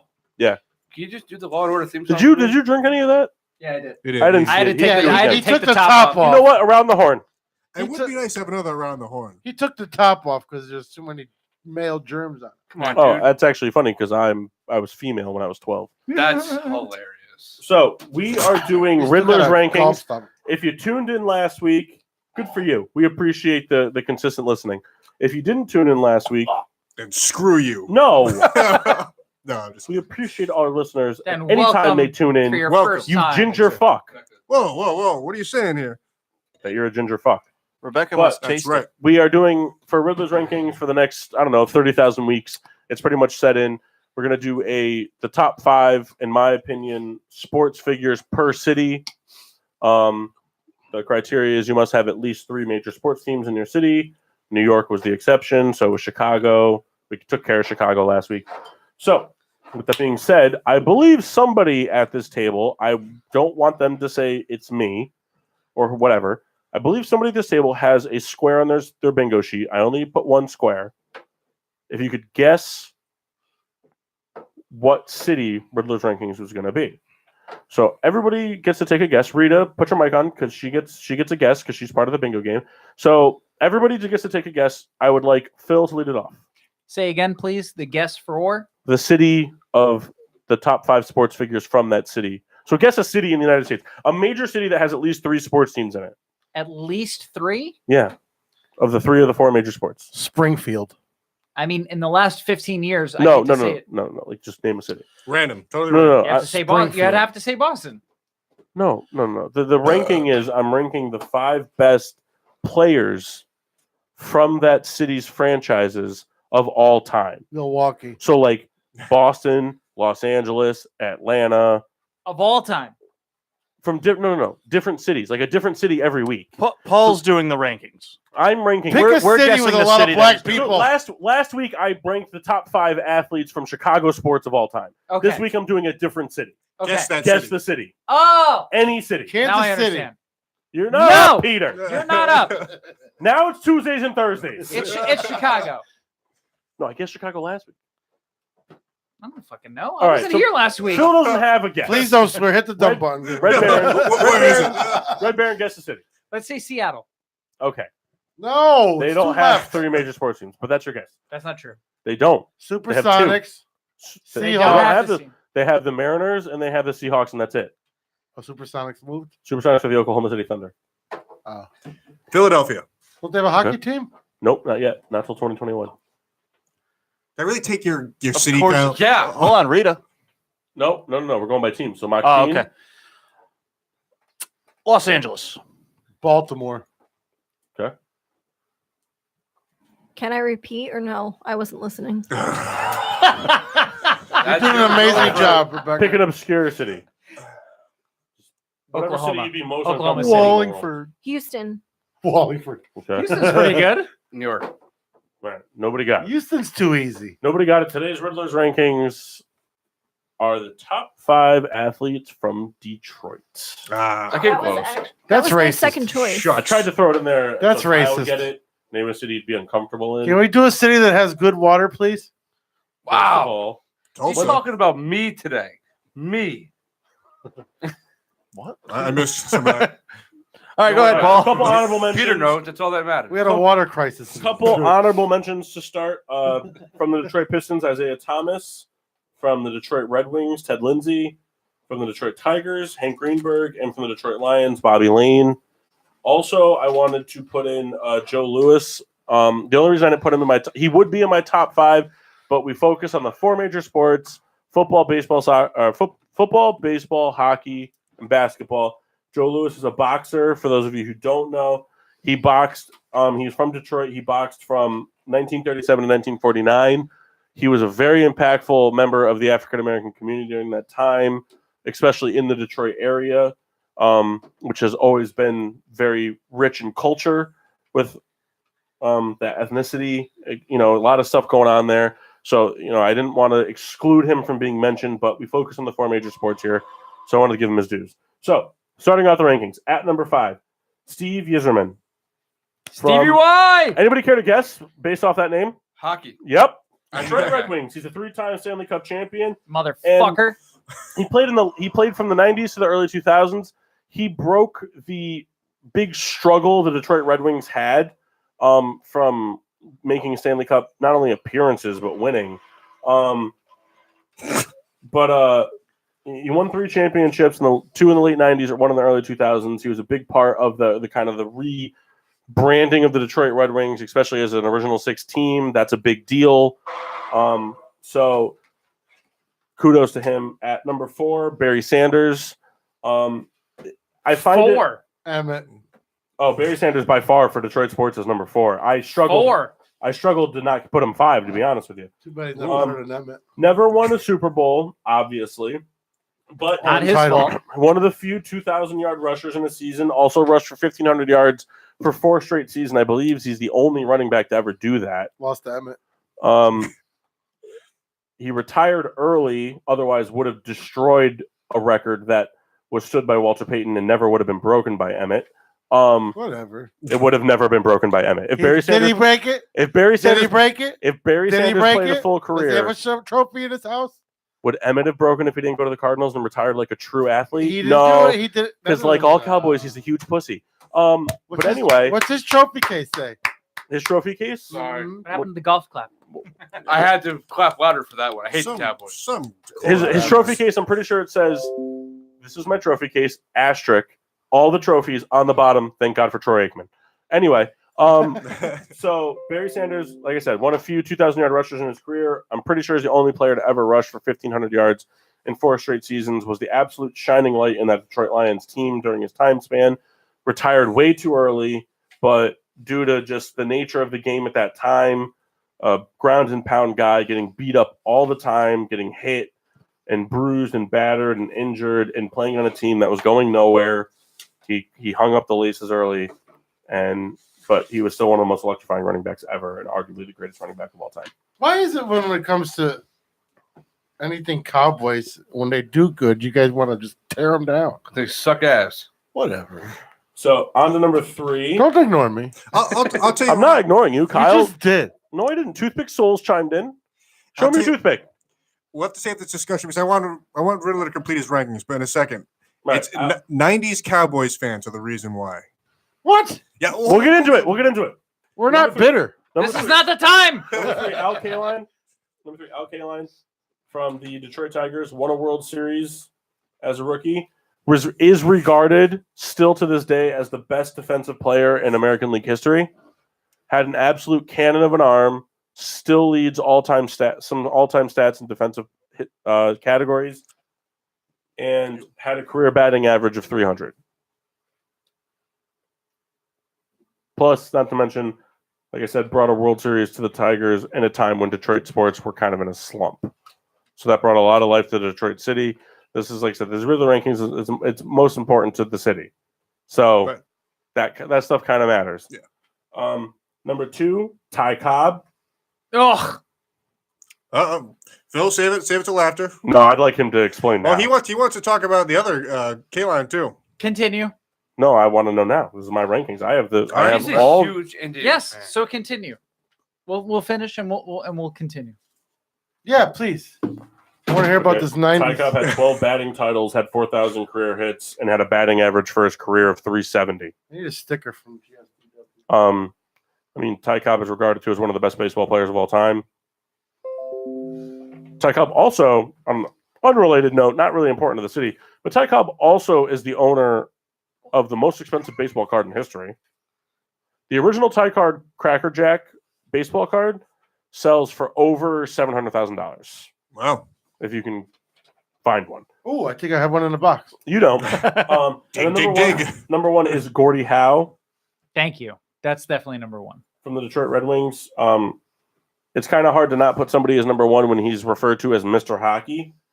He's a 4-time Stanley Cup champion. Not to mention he played 27 seasons, 25 full seasons over the span of 5 decades. He retired and came back 13 years later or something like that. He played in 5 different decades, which is absurd. And he was just one of the all-around best hockey players to have ever played the game. He had the unfortunately, like many hockey players, Mario Lemieux, maybe down the line, like a Sidney Crosby, Bobby Hull, players like that they have the unfortunity of having Wayne Gretzky that played in their league, who will never arguably be the best player of all time in their sport. Just never. He's the best athlete of all time. Yay. What about Miguel Cabrera? Nope. What about talking to the mic? Yeah. So, like, Can we just talk about this? Honky? I looked at. I understand what you're saying about Miguel Cabrera. When I made my original top, so when I do these, what I do is I make a top 5 rankings based off my knowledge of the sports, right? So when I made my knowledge of the sports, I had Gordie Howe as 1, I had Ty Cobb in there, I had Miguel Cabrera, I had Barry Sanders, and I had Al Kaline. Okay. Then what I do is I go and I look at as many sports rankings as I can for the city. I go to Google and just type in top Detroit athletes all time. And I look as many as I can. And I don't think a single one had Miguel Cabrera above 9. Well, my personal opinion, he's a Triple Crown winner. Mm-hmm. He brought baseball back to Detroit. I understand. Because before he got there, they were 115 loss team. Yeah, they were bad. So, like, him alone brought the Tiger back to the World Series. Right, and I understand that. But You talk like that all go the time. based off of. Yep. So, in my opinion, the only person that he can beat on this list based off the achievements that you gave is Barry Sanders. Is he more important to Detroit sports than Barry Sanders? No, I'm not being a dick. I'm asking your In my opinion. opinion, in that aspect, yes. Okay. He's not bad. I don't think he's more important than Steve Yzerman, 3-time champ, and broke a very long championship drought for the Red Wings, an original 6 team. Al Kaline, World Series, and regarded as the best defensive American League player all time in baseball, still to this day. And Ty Cobb. Is he better than Ty Cobb? See, personally, I don't know. That just because I haven't seen him. I understand that. 370 batting average for a career. But it's different. 370 career. I understand, but 370 career batting average over 20 years for a career. I would like to see Miguel Cabrera stats now. But I believe a 370 back then, it's like a 330 now. But even still, batting a 330 I'm for talking 20 about years in is his prime, not the last few seasons because he's been hurt. I'm talking about Triple Crown and before.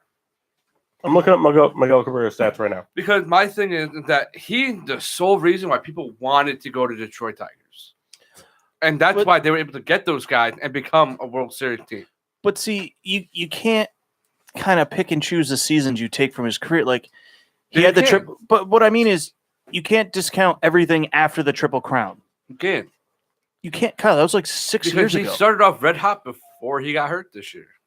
But the Triple Crown was like 6 years ago. But it's over the course of their carears. I mean, these guys that I listed played their entire careers pretty much for these teams. Then look it up.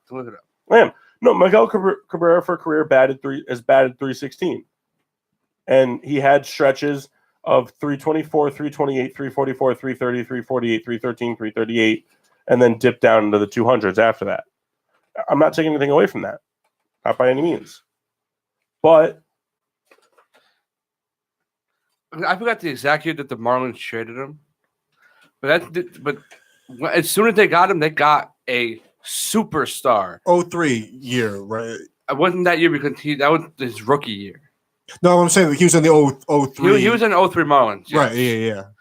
He got traded. He got traded in 07 He played the 08 season for Detroit. Fun fact: he was a left fielder for the Marlins. It's only fun for you. Real fun. I'm having a blast, personally. Look, You I might like know what I'm this. saying. I know, You I know, what? I just beat it No, down. I'm going to stop talking. I Oh, want come on, so what's your this balls? kind of input. I like the debate. That's the whole point of these things because it gives, you know, Shut over up, the- souls. over the course of 4 different sports, it gives, you know, I mean, in my top 5, there were no Pistons. Isaiah Thomas was an honorable mention, but I don't think anybody on the Pistons' history is as important as these 5 guys. If we're talking fighting, Bill Laimbeer deserves it. And honestly, I mean, Dennis Rodman was Yeah. a very important part of that team.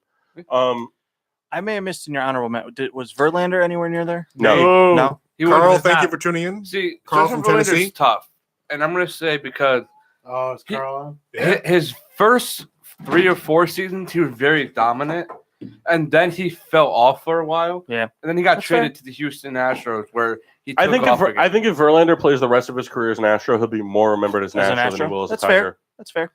But in just my opinion, how? But like in my Lord, opinion, how? I think Miguel Cabrera literally brought the Tiger from beneath to the top.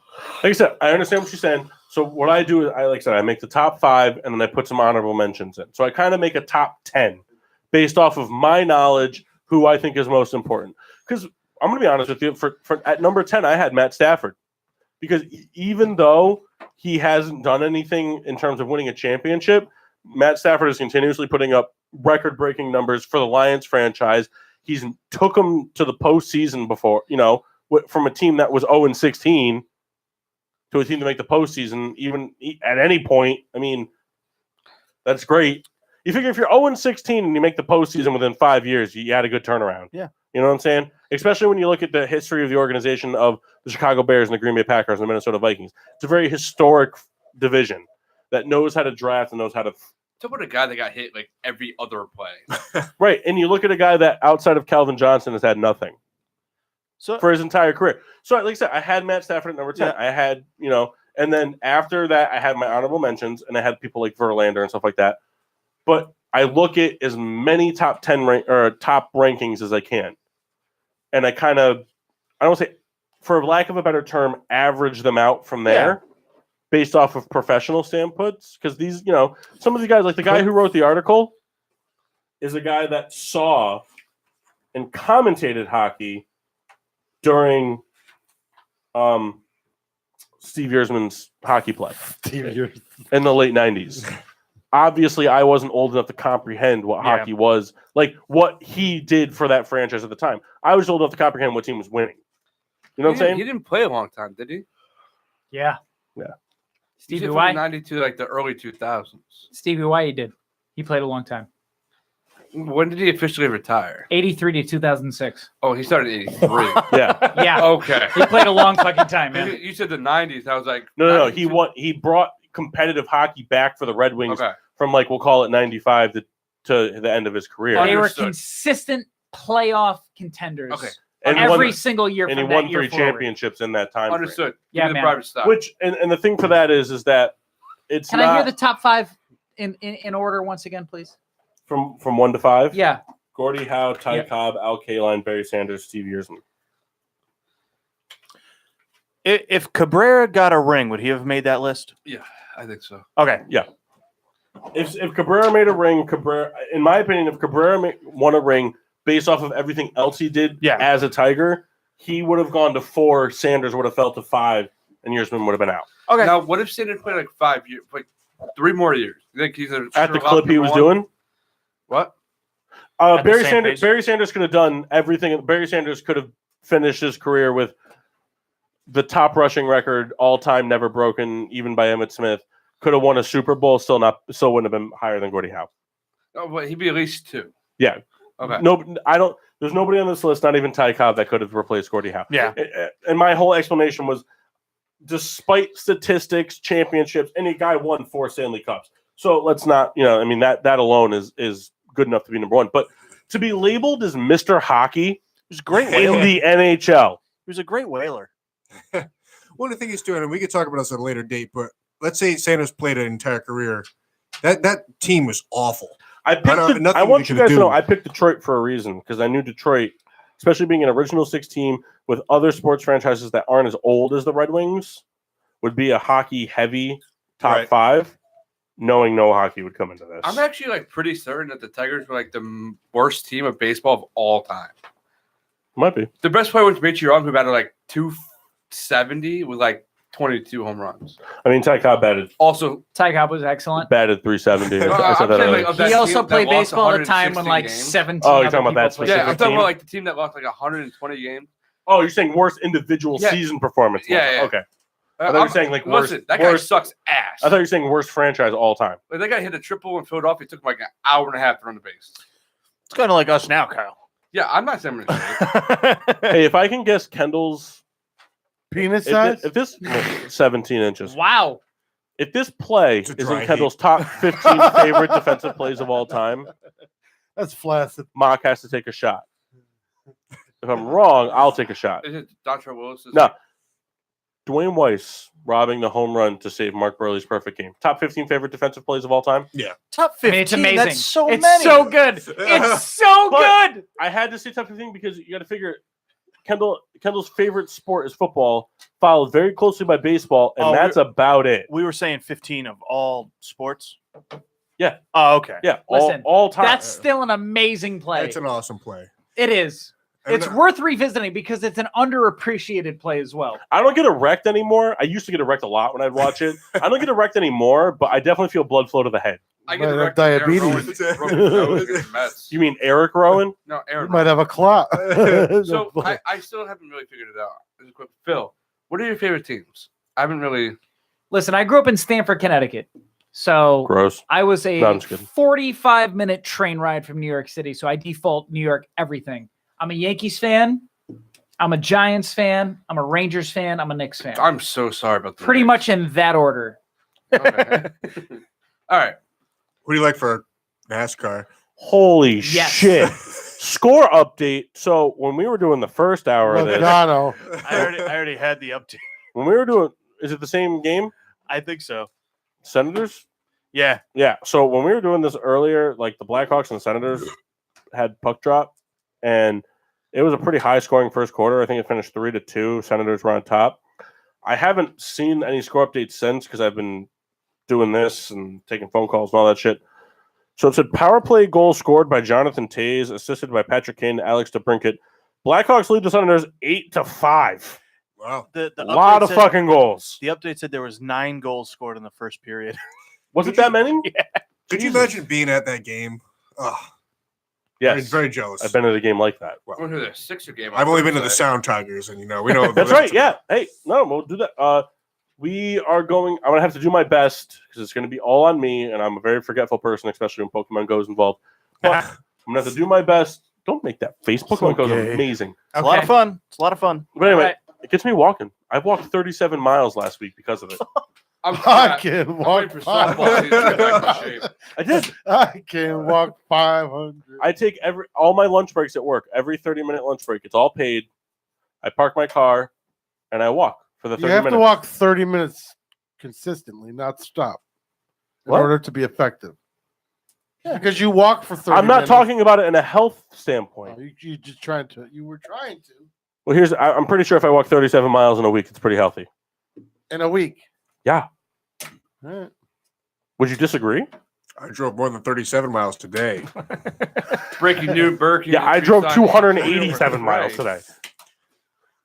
I probably got. I'm nowhere close. I probably drove got, from Prospect to North Haven to Plainfield to Simsbury. I think I got 141 today. I think Yeah, but not in your own car.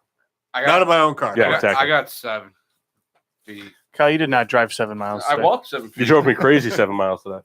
Well, I So drove. Souls and I, accompanied with his brother. You know his brother, right, Kendall? You do a good impersonation of him. Oh, of his brother. Yeah, his brother. Could you go ahead and give us Who's his favorite hockey Yeah, player? what's his favorite hockey player? Can I get number 5? Is Kyle's brother? His favorite hockey player is PK Subban. Oh, We're all going to be attending a Philadelphia 76ers game. Actually, Philadelphia 76ers versus the Miami Heat, Dwayne Wade's last game at the Wells Fargo Center. Yeah, secret Sixers trip. No, not a secret Sixers trip. With Bob, Bob's secret. Bob bailed out, so I got the ticket. Bob always bails. Let's buy these tickets. Yeah, no way. Actually, in about a month and a half, Kyle and I collectively will be going to Philadelphia 3 times. Excited for all of them. We're going to Philadelphia versus Miami basketball game. Then we're going to, on March 31st, the third and final game of the opening weekend for the Phillies versus the Nationals or Braves. Braves. And that Kendall will be assisting us on that trip. And then a week later, we'll be going to Church's Phillies chicken, right? Twins. Phillies Twins with Red Baron and J Mark. Church's Mark wanted to go to Czechoslovakia and jerk off some dudes, so he can't go. And then in May, I'm probably I'm just booked up. I'm probably buying it. What you should do is you should turn Pokemon Go on and jerk off with that hand. Get the miles walked. Yep. All right. Anyway, wow, did that really take us all that time? Yeah. Jesus Christ. Can I tell you I'm not entirely convinced on your top 5 for Detroit athletes? Yeah. I mean, you might as well because we're not going to get to that around the horn. Like, All right, for number Piss people 5, off thing. I think I'd put Calvin Johnson. no. Yeah, I would. I Nope. think he revolutionized the receiver position for modern football, and I think that's important. I think that is deserving of a top 5. Joe Louis, I don't know if I consider him a Detroit athlete. He's from Detroit, He was born in Alabama.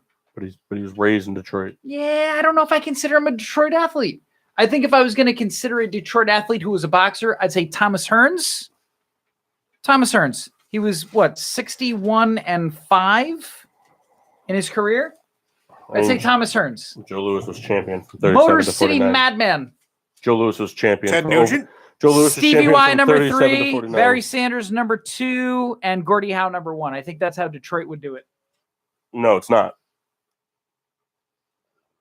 I mean, the number one article I looked up was from the Detroit newspaper, and they didn't have those 3 guys that you mentioned even in the top 5. And boxing doesn't count for the top 5. That's why I put Joe Louis as an honorable mention because we don't focus on boxing here.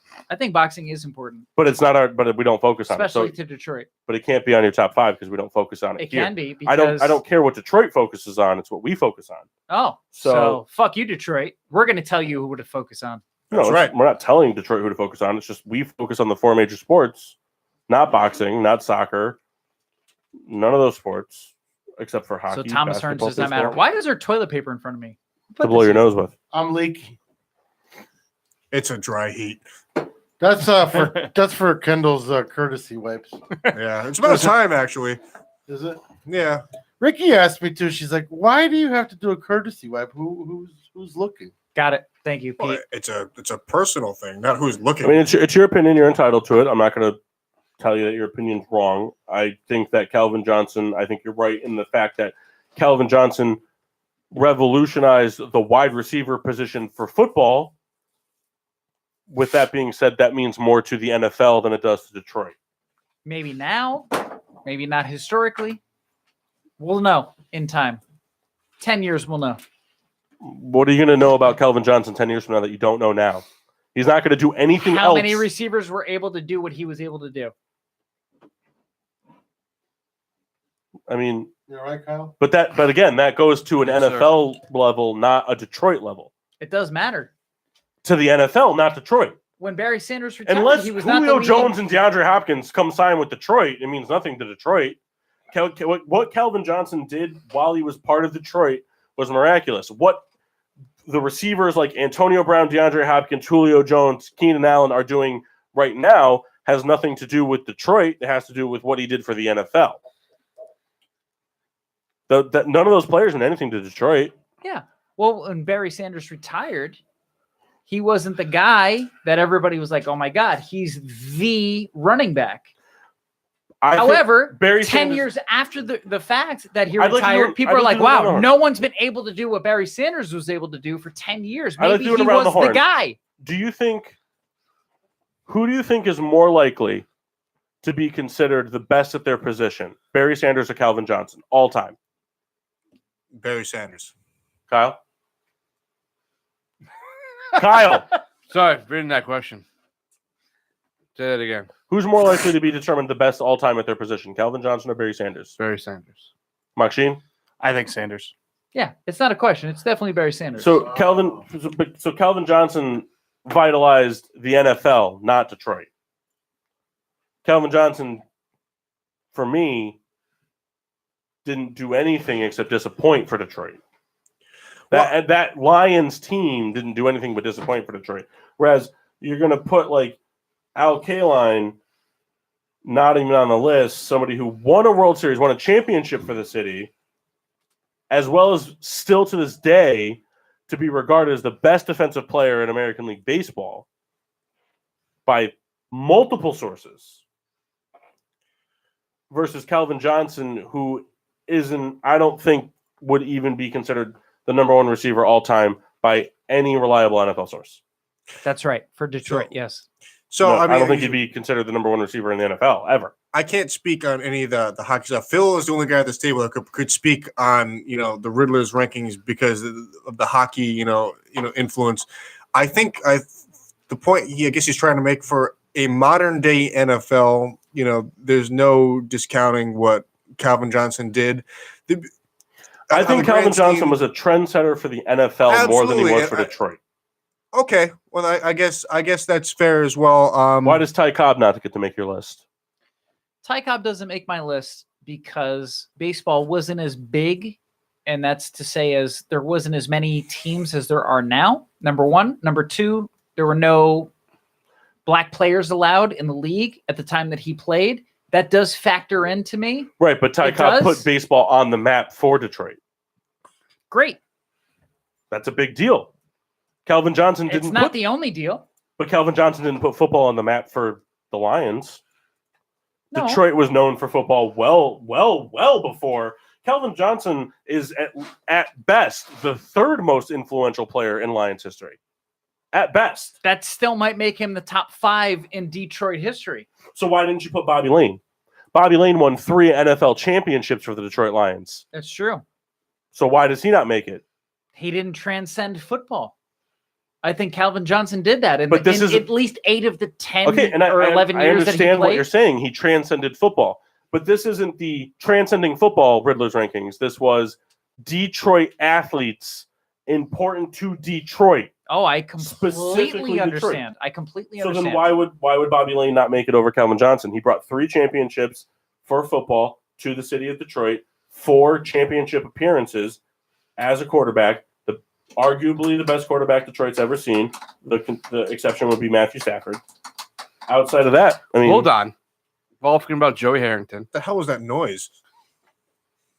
I don't know. So for the city of Detroit only, specifically just the city of Detroit, why is Calvin Johnson more important to the city of Detroit than Bobby I was just Lane? concerned. A, he played his entire career for the Detroit Lions. B, I think the modern day wide receiver is going to be that's compared. NFL. Okay, but hold that's on. NFL. That's I not think the Detroit. modern day wide receiver is going to be compared to Calvin Johnson exclusively because of how good he was for how long that he was good. And yes, like Barry Sanders, he may have retired early, but I think he left his mark on the league as a whole, even today.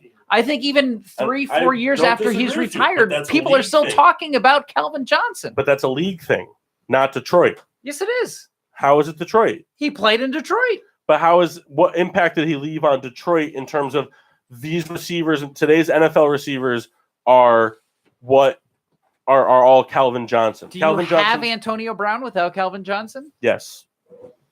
I think you so do. How can you because say they're that? not the You don't know same. that. They're not the same receiver. You don't know that. Name me who are the top 5 receivers in the NFL right now? Julio Jones, DeAndre Hopkins, Antonio Brown, Odell Beckham Jr., and then who would you put as 5? It's interchangeable. Maybe Juju. Keenan Allen. Who? Juju. All right, you don't count. See, So I think to but Phil's point, but none of those guys are Calvin Johnson. the closest None of one- them are the extremely tall, extremely physical, extremely huge receiver that's going to go up in triple coverage and rip the ball out of their hands. So you're saying that Calvin Johnson is a generational type of player that people will remember for a lifetime? Yeah. Okay, so that would fit my top 5 list. But That's exactly the kind of person that the city would look for, is someone that you'll remember your entire life. I remember when I watched Calvin Johnson do this. I remember when Calvin Johnson was able to do this. And- even if it and happened in a short okay. career. But people, so Calvin Johnson retired, what, 6 years ago? And people are saying, I remember when Calvin Johnson did this. Sure. Ty Cobb played how long ago? And people are still saying, I remember when Ty Cobb did this. Yeah, he's one of the original He Hall of put Famers. baseball I on the know map. that. He put baseball on the map for Detroit. Without Ty Cobb, baseball's not on the map for Detroit. Baseball was For- not the same sport. It doesn't matter, that though. it is. It doesn't matter. It But it certainly doesn't matter. does. No, it doesn't. You can't just say that it doesn't matter. It It- certainly does matter. So without Ty Cobb, baseball means nothing in Detroit until several years down the line when Al Kaline comes into the picture. That's not true at all. That's not at all what I'm saying. All I'm saying is A that person like- today A person like Ty there's Cobb more brings influence on someone like Calvin Johnson than there is on someone like Ty Cobb. But that's today. You don't think that Ty Cobb had that same impact for generations on players after Ty Cobb? I do. Coming soon So- to the PPR Network, the Phil and Hey, Ted, Paul show. this has been great. You know, they got good back and forth. Shout out Tony A tuning in kind of late, but thanks Tony for tuning in. You guys are getting heated. Hey, listen, makes good debate. I can't speak on this. These guys. You can. It's Ty Cobb. It's baseball. Ty Cobb is maybe one of the 25 greatest players to ever play baseball. That doesn't make him a good person or B, a Detroit legend. He's a Trump supporter. I mean, if He you, definitely would be if he were alive today. I mean, if you're considered the 25 greatest players of all time, and you played the majority of your season with Detroit, I think. that Are would you make a mad, Detroit bro? legend. No, I'm stating that I think that's what it would be. You If sound a little salty. if Ty Cobb is even the 25th best MLB player of all time, arguably the oldest sport in all of America, if he's the 25th best player of all time, played the majority of his time with Detroit, that would mean that he's more impactful for Detroit than Calvin Johnson. Not necessarily. Spec Shay. Calvin Johnson's not top 25 NFL player all time. I'm not even saying that he is. I don't think he's even top 50, not even maybe top 100. He's probably top 100. But Amazing job. Low end. I wouldn't say that that's not something that the city of Detroit wouldn't love.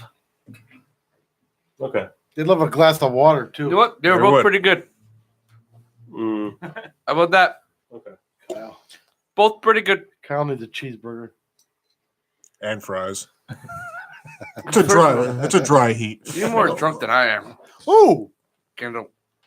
Kyle, that is entirely speculative. Kendall's not drunk like last week. Doesn't mean it was false. Blah, blah, blah, blah, blah. Love you, man. I do love you. When he throws the love you in, that's it. Either my house is burning down. I don't know. Just ignore her. She's just kind of like the. I don't She's even know what correcting doing. papers, Phil, is what she's doing. Anyway, That they're is not both what's pretty happening. good. Got to beer reviews? Wait, do I have to go over the bingo reviews? Yeah, Oh, it's yeah. 10:57. What are you doing? We got these bingo charts. Peter, he's trying to kick us out. You got 3 minutes. Wrap No, I'm up. not kicking you. No, I'm just saying. I mean, I don't know how long you're going. I didn't do as well as I thought I was going to do. You did amazing, Based Phil. on the list that I had. Hold on. Rebecca, say it, please. Hold on. Wait. How do you do? He did amazing. Thank you. I was expecting a great job, honestly. Oh, well, he did do a great job. You know, Rebecca was our chair team when we were building the studio. She kept saying, "You guys are doing an amazing job." And she was. Didn't you have a mask on that had like the dust in your nostrils? Yeah, I had that one that you got from work. Oh, the 95.9 to Fox thing. So what's next here? What are we doing? We got to round up the bingo, right? right at the bingo, see who won. Like what was Before what the happened. beer review? Before this the beer review is like last before we hit our social Yeah. media. Because that plugs. is on my bingo sheet. That's why I'm asking. Oh, Then we could do beer reviews. The Detroit Athletics doesn't even have Calvin I Johnson did in the not top know. 50 players all time for Detroit history. Phil, you're a guest tonight. You're not working. Relax. Listen, it's on my sheet. You're also on my team for bingo. So you should be on my side only, I understand. motherfucker. I need you to take a day off, though. You're gonna kill yourself.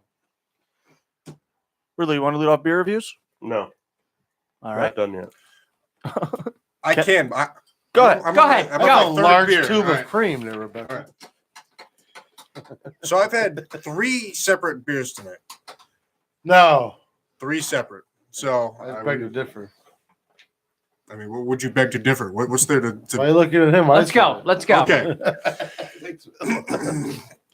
Today, February 18th of 2019, I began with the Imperial Stout Trooper from New England Brewing Company, a Connecticut brewery.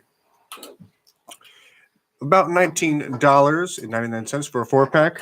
The alcohol percentage, I think, differs, and Riddler can confirm this for me. I think over time it increases. Is that correct, or am I just making that up? No, that's correct. And so what would you venture to guess this percentage was? You've had this for a while. What's it say on the can?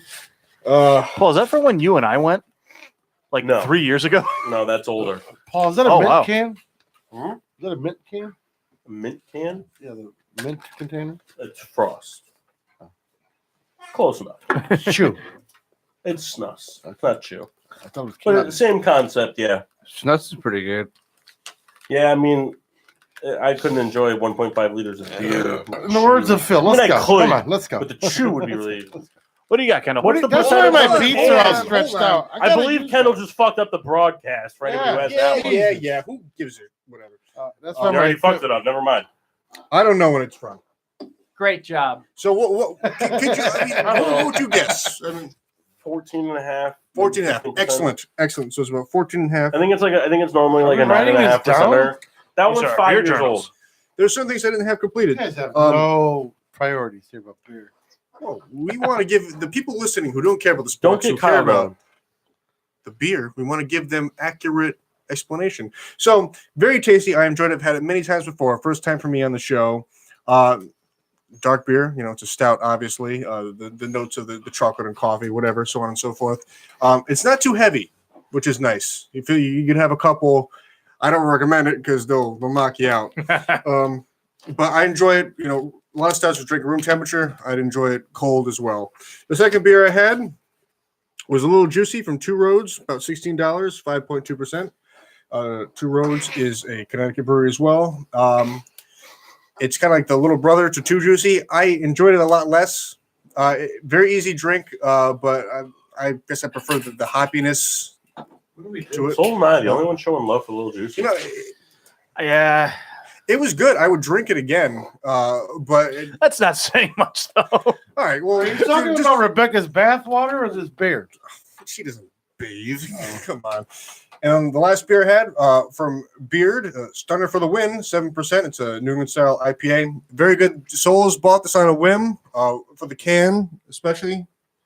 I Look at gotta that. say, it was delicious. It was very tasty. So Shout out to Alex DeBrinket, the cat. Scoring a hat trick. Although I'm questioning the label because it's two men hugging with shirts off. That's a stone cold stunner. it's all about wrestling. All right, move on. Sorry, I took all your Souls. freaking time.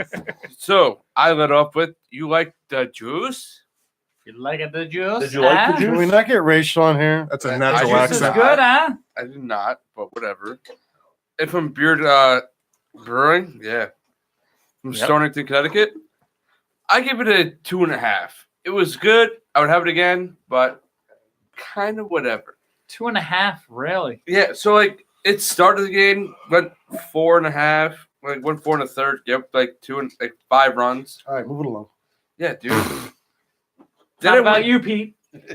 then I went to the real ace of the team, Super Duper Double Citra. Always fantastic, fruity, hoppy, quacktastic. Then I also went to the Stunner for the Win. It blew the save, but wasn't bad. I would have it again, but wasn't terrible. Wasn't great. I gave it like a 3. Chicago's best beer review yet. Anybody find that racial a little bit? No, Texas though. toward the closers, yeah. Maxine? My first beer was the Heady Topper. I mean, if you've had it, you know it's fantastic. Bullshit. It's a great IPA. I believe it's about 8% alcohol, real citrusy. I gave it 5 stars. I mean, it's one of my favorites. My second beer was this Stunner for the Win that Kyle bought. I was not as impressed with it. You I know came what? in, Sorry to interrupt, but salute to Peter for taking the private side again. but I gave it 2.5. I mean, the flavor kind of grew on me, but it was kind of like bland. I don't know. I didn't think it was that impressive. Peter? All right, I'm a simple man, and I went with the Sam Adams Oktoberfest. and I believe that is 5.3% alcohol because of my heart condition. So I have to drink that. It was kind of refreshing. And then Kyle gave me the two men hugging beer. The stunner. Well, Yeah, that's me. besides your racial slurs earlier, but That was you.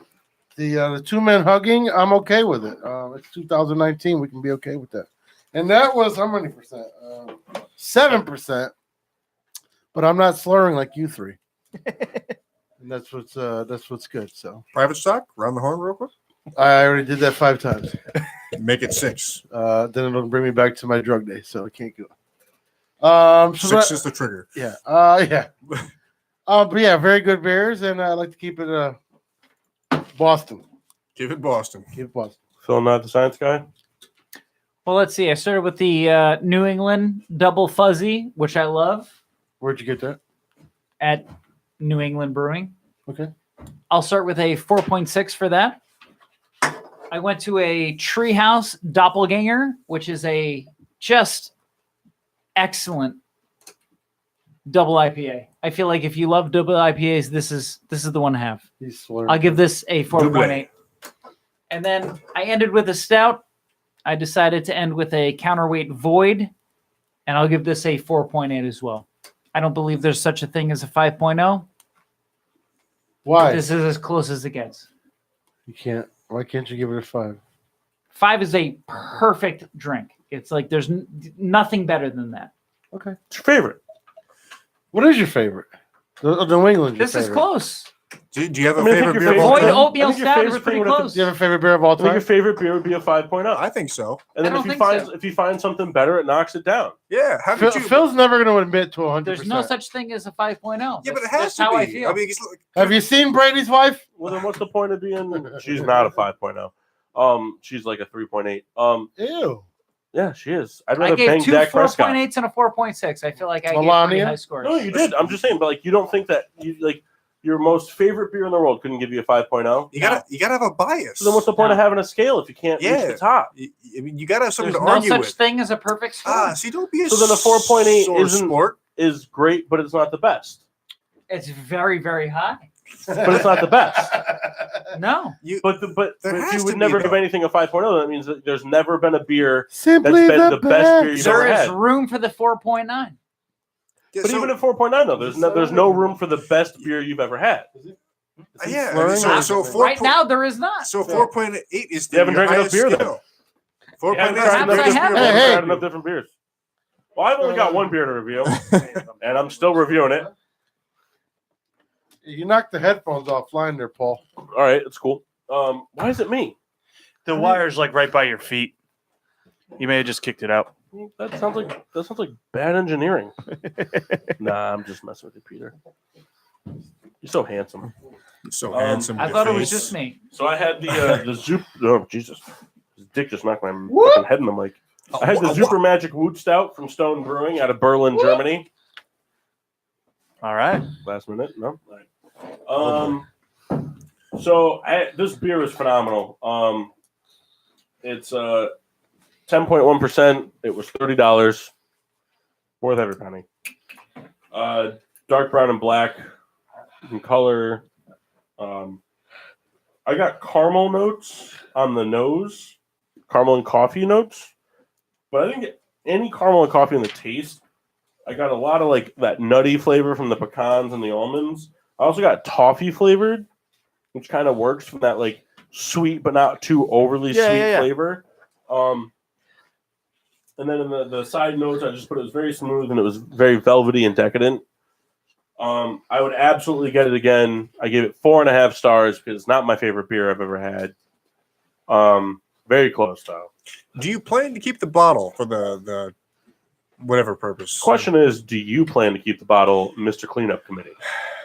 You know, I'd love to have a bottle like that, but I just I want you to know this was bottled in 2007 wow. and it was released in December. Wow. I mean, that's very cool. I mean, I don't know. Would I keep it? Because I'm a pack rat. Of course, I'd keep it, but I seem to have a motif going. Hitler jizzed in this bottle. The bottle was made in the 40s. Oh, I see. Yeah, he jizzed in it. You so- know, I support a lot of German things, but I don't support that. Oh, I do. Oh, well, With Not that the being same, said, not the same race that he was going after or anything like that. I see. I'm mostly just after Kyle. I got All Kyles. We got to move this along. Well, you got somewhere to be? All right then. So, bingo sheets. Did anybody even get a bingo? Oh yeah. I have Well, hold on. Did the Phil Pinot team get a bingo? We did not. No bingos. Wow. We Really? had 6. We were pretty close. You but got we like did a not full get an board actual now. bingo. We're only missing a couple. You know what the thing is like on theirs, like I saw one square. Mock takes a phone call. I thought that was a gimme. Did not Ah. happen. You know what's tough? Marissa had today off. She's home. Oh, I didn't even think of that. We didn't get I that. wanna We see didn't some of the get squares, so let's see. Kyle takes private stock. We didn't get that. Yeah, Yeah. but Kendall didn't play a hip hop song, which he Oh, usually Kyle does. says, "Hear me out." Kyle says it a lot. Didn't happen. Didn't happen. I listened. No one brought up the diner, even without Jeff. That's amazing. Listened. I listened intently. It didn't happen. Nobody farted. Nope. well, Kendall didn't pee more than once. Didn't happen. Mock didn't say, "Here we go." Nope. He did not. Wow. a lot of gimmies. Mock and Kyle didn't get in an argument. Kyle didn't fuck up Debatable. and have to do his own solo private stock. No, wait. Here's the deal. The farting one. No bad puns were made. Rebecca didn't have any I private did. stock. I made a bad pun, but I can't count that on myself. No, you can count that. No, you said you couldn't. No, you can count it. It doesn't give you a bingo, so you can count it. Kendall, you didn't have more than 4 beers? And you He didn't had do a 3. Law and Order thing either. I Yeah. yelled at him the other day. That's why I didn't have 4 beers. Is that on 4 your beers. thing? That was on ours. After the show, I gotta have my fourth beer. I gotta clean up first. Rebecca didn't drop anything. No. I Are you was sure? looking. Rebecca, was don't you looking. look at me like that. You fucking dropped something did you drop something? Oh yeah, like 4 things. Well, she's perpetually dropping something. We had like 6 bingos. All right, so can I have a sheet? I'd like to be the announcer if that's okay. We're not on a time constraint. We said 8-ish to 11-ish. Dude, I am fucking hammered right now. Why don't you have another Wow, they beer? did have a lot. Holy shit. So they got so Kendall farts. Peter mentions Trump. Someone gets a special beer or gets a second beer in the first hour. Any team from Florida is mentioned. Marlins. Talked Marlins. We talked Heat. We did talk Dolphins too. with Talked Tannehill. Dolphins. Kyle asked about McDonald's. Yep, Mock that happened. fidgets with a straw. That's a given. Free space. Anyone burps on air? I think I did that a bunch of CT times. beer on show. We had several. Kendall Almost tells exclusive. Kyle or Chris to talk into the mic. That one took some work. Mock single coughs off the mic. That was actually Kendall's doing. Mock hits Kyle. Rebecca mentions llama and alpacas. That was baited. Kyle It turns was. the hat backwards. Not by them. Paul makes an True. inappropriate. What inappropriate joke did I make? You know, You said the Hitler thing at the end. it's funny because like the first hour ended and Kyle's like, just cross that one out. It's coming. Kendall calls Rebecca miss. That happened immediately. Yep. All right. How many did you guys get? I'm gonna hand it to you. So she did. She was kind of in charge, and she missed a lot of big stuff. Sorry, Paul. That was bad. You're supposed to Rebecca, help me. Rita, can you get You that? didn't help me. Rita, can you get it? I Read was- it, read listen, it, read I'm it, trying to read it, run the read it, show read it, here. read it, read it. Sorry, Brittle. That was a bad throw. So That's is it right. safe to say you guys didn't have 6? The Blackhawks finally won 8-7. Oh my god. Yeah. Seven no, to I don't know if we All had right. 6. So based off what I'm seeing here, you guys won. Based off what I'm seeing here, they got 1 bingo. I thought we had 2. Do we have 2? Well, it's not 6. Well, it's not 6. I'm just saying. Oh, you had 2. Sorry. Yeah. Not that it So matters. but- Kyle called out for false Harper signing. Yeah, damn, that was me. A rock song is played during the break. Grossness of private stock is mentioned. Rebecca mentions her job. A hashtag GSWD shirt is present. Wow. There's 2. Yeah, look at that. Did the 5? Who had the 5 apparel things? We had it on our board. Well, but hold on. I've got Blackhawks and Phillies. Kyle, Oklahoma City Thunder. What hat you got on? Sixers. And he's got an Astros hat. Yeah, That's 5. I set it down. Guys should have crossed that one off. Ben Simmons' rookie joke wasn't made. Damn. More than 5 different. Oh, you did mark it off. Okay, good. F word is used. Kendall tells someone to talk into the mic. And bad punishment. Dennis Rodman mentioned. I'd mentioned him several times. Paul and Chris argument. Yep. Right. Awkward silence. There was Wait. a lot of those. How did you argue with Chris? No, I said anything exclusively involving Chris or Jeff was automatically a free space. Oh, okay. So because without Chris, I got you. That's why I was. That's right. You said that. so Phil was Chris. We got into enough arguments. So congratulations to Toothpick Souls and Moxie Watchable on being the winners. So I have 3 presents here in the bag. You may choose who gets them out of the losers, which is Mr. Pinho, Phil Nye the Science Guy, Rita, and the Red Baron. We didn't lose. You guys we didn't did. win. We did not win. You guys didn't get a single bingo. You actually finished in last. I hate you. I know. Not really. We tried hard. We just didn't get a great. Remember, gentlemen, we do have So microphones. here's the problem. The boards are That's really because hard. Kendall didn't play a hip hop The song. boards are hard because like they go off mannerisms, but not every mannerism is. Kendall worth always everything. plays hip hop. Like Mock almost always takes a phone call. I didn't take President's Day into account. Like, That's because you had the paper. You know what? well, you Next time you do that, you gotta have someone like Rebecca. you guys should have crossed this one off. 'cause No, the I problem is a lot of those things you guys read, so you didn't do it mentally. He's pissed. Whoa! I'm the only one who wrote these. No one else saw them. Yeah, but we read them as we went, so we couldn't so mentally. All right, Pete. Well, yeah, but like for you guys, like the Chubb hand sign, you guys would have never done that. Pete. What? Didn't happen. Hey, you I want my guys, prize. So we get to hand out these 3 there's things. 3 awards. You can hand them out all 3 to one person, 2 to 1, 1 to 1, whatever you guys I want to think do. Rebecca should get them all. Kendall, Rebecca. Wow. All right, so we have for this the Yeah, fun. first of all, what the fuck? Something you can eat. Now they're vodka shots, which is vodka and tequila. Kendall's face. No. So Rebecca, coming in. Hold on. I can change one. Catch. Why? I think Phil deserves one. All right. Put them in the fridge. I need- I don't. Put them in the fridge. No. It's either do them now or I bring them home and they come back next week. I'll probably take it on the way home. Peter, do you want one? Vodka? I don't care. All right, we'll give one to Peter, one to Kendall. All right. I There we go. I want all reactions. Hold on, All right, so Oh. Peter's going first. All right, Dude, he Kendall. drank Yeah, that you real should go fast. next, Kendall, because I want Rita's reaction next, last. Ladies You and have to do gentlemen, it. boys and girls, You children haven't of all drank ages. anything. You're going to be fine. Drink it. Check it out. Oh, You If can give Rita it to me, doesn't but drink you it, owe you me can't come on the 10 show bucks. again. Kyle, you'll So throw it's a matter of fact. disgusting. Look at Kendall never has a reaction. Rita, It's all right. This is a drunk. can you tell her that she has to drink it? Just have it. Talking While, about while we settle this, Yeah.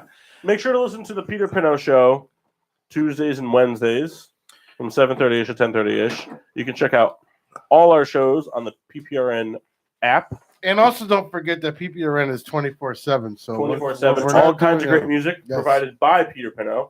Mixtape Saturdays as well. Yes. And then, Mock, where can they find us? be sure to find us on Facebook and Instagram at Getting Sports with Drunk. Twitter is GSWD_4. Make sure to use the hashtag GSWD for all your daily uses, whether it's shitting on souls or pissing off Rita to take a shot. Subscribe on Podbean, iTunes, Google Play, iHeartRadio, and Spotify. And we're here on the PPRN Radio Network every Monday night from 8 to whenever we finish. we always say 11, but it's never 11. We have a special show coming up. The NFL Draft. Yes, sir. Yeah, we got to get everybody on board for that. That's going to be a big show. We did not plug Phil, who is the producer of Chaz and AJ. Yes, When- thank you. Yes, thank you. And Thank you, Phil Chaz and Peter. AJ can be heard every Monday through Friday from 5:30 a.m. to 10 a.m. And don't forget the special segment on Mondays with Street Pete. Smooth. Thank you. baby. No, Phil does a really can't believe you worked on a that in, serious Peter. note. Phil does a really, really good job. Yeah. You don't know what he Truly, does man. behind the scene. Are you ever on air, Phil? Yes. You are? He does the sports Oh, things yeah. every hour.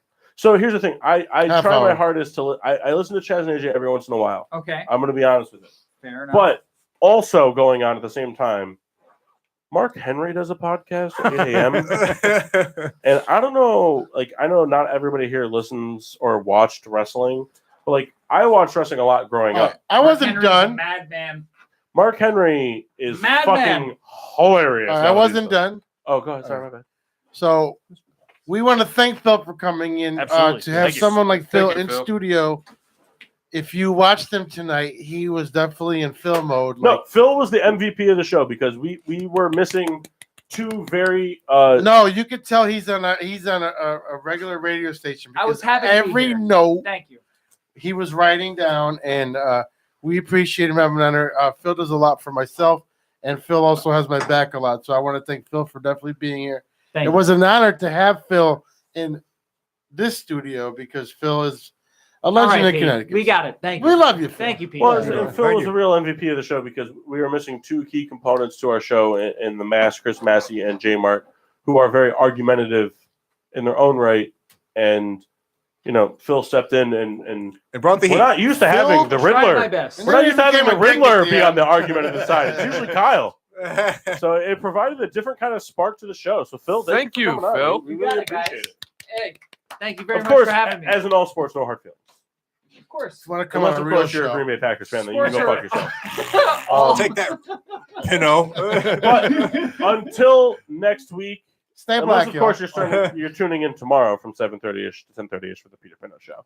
But until next I'll be week, there. I'm your hostess, Cupcake the Riddler, I'm Mark. Sheen Washable, Yep. I'm Toothpick Souls. Phil, Nye the Science Guy. whatever I am, that's right. That's me. Hashtag Street Pete. And I'm the Red Baron. Stay black, y'all.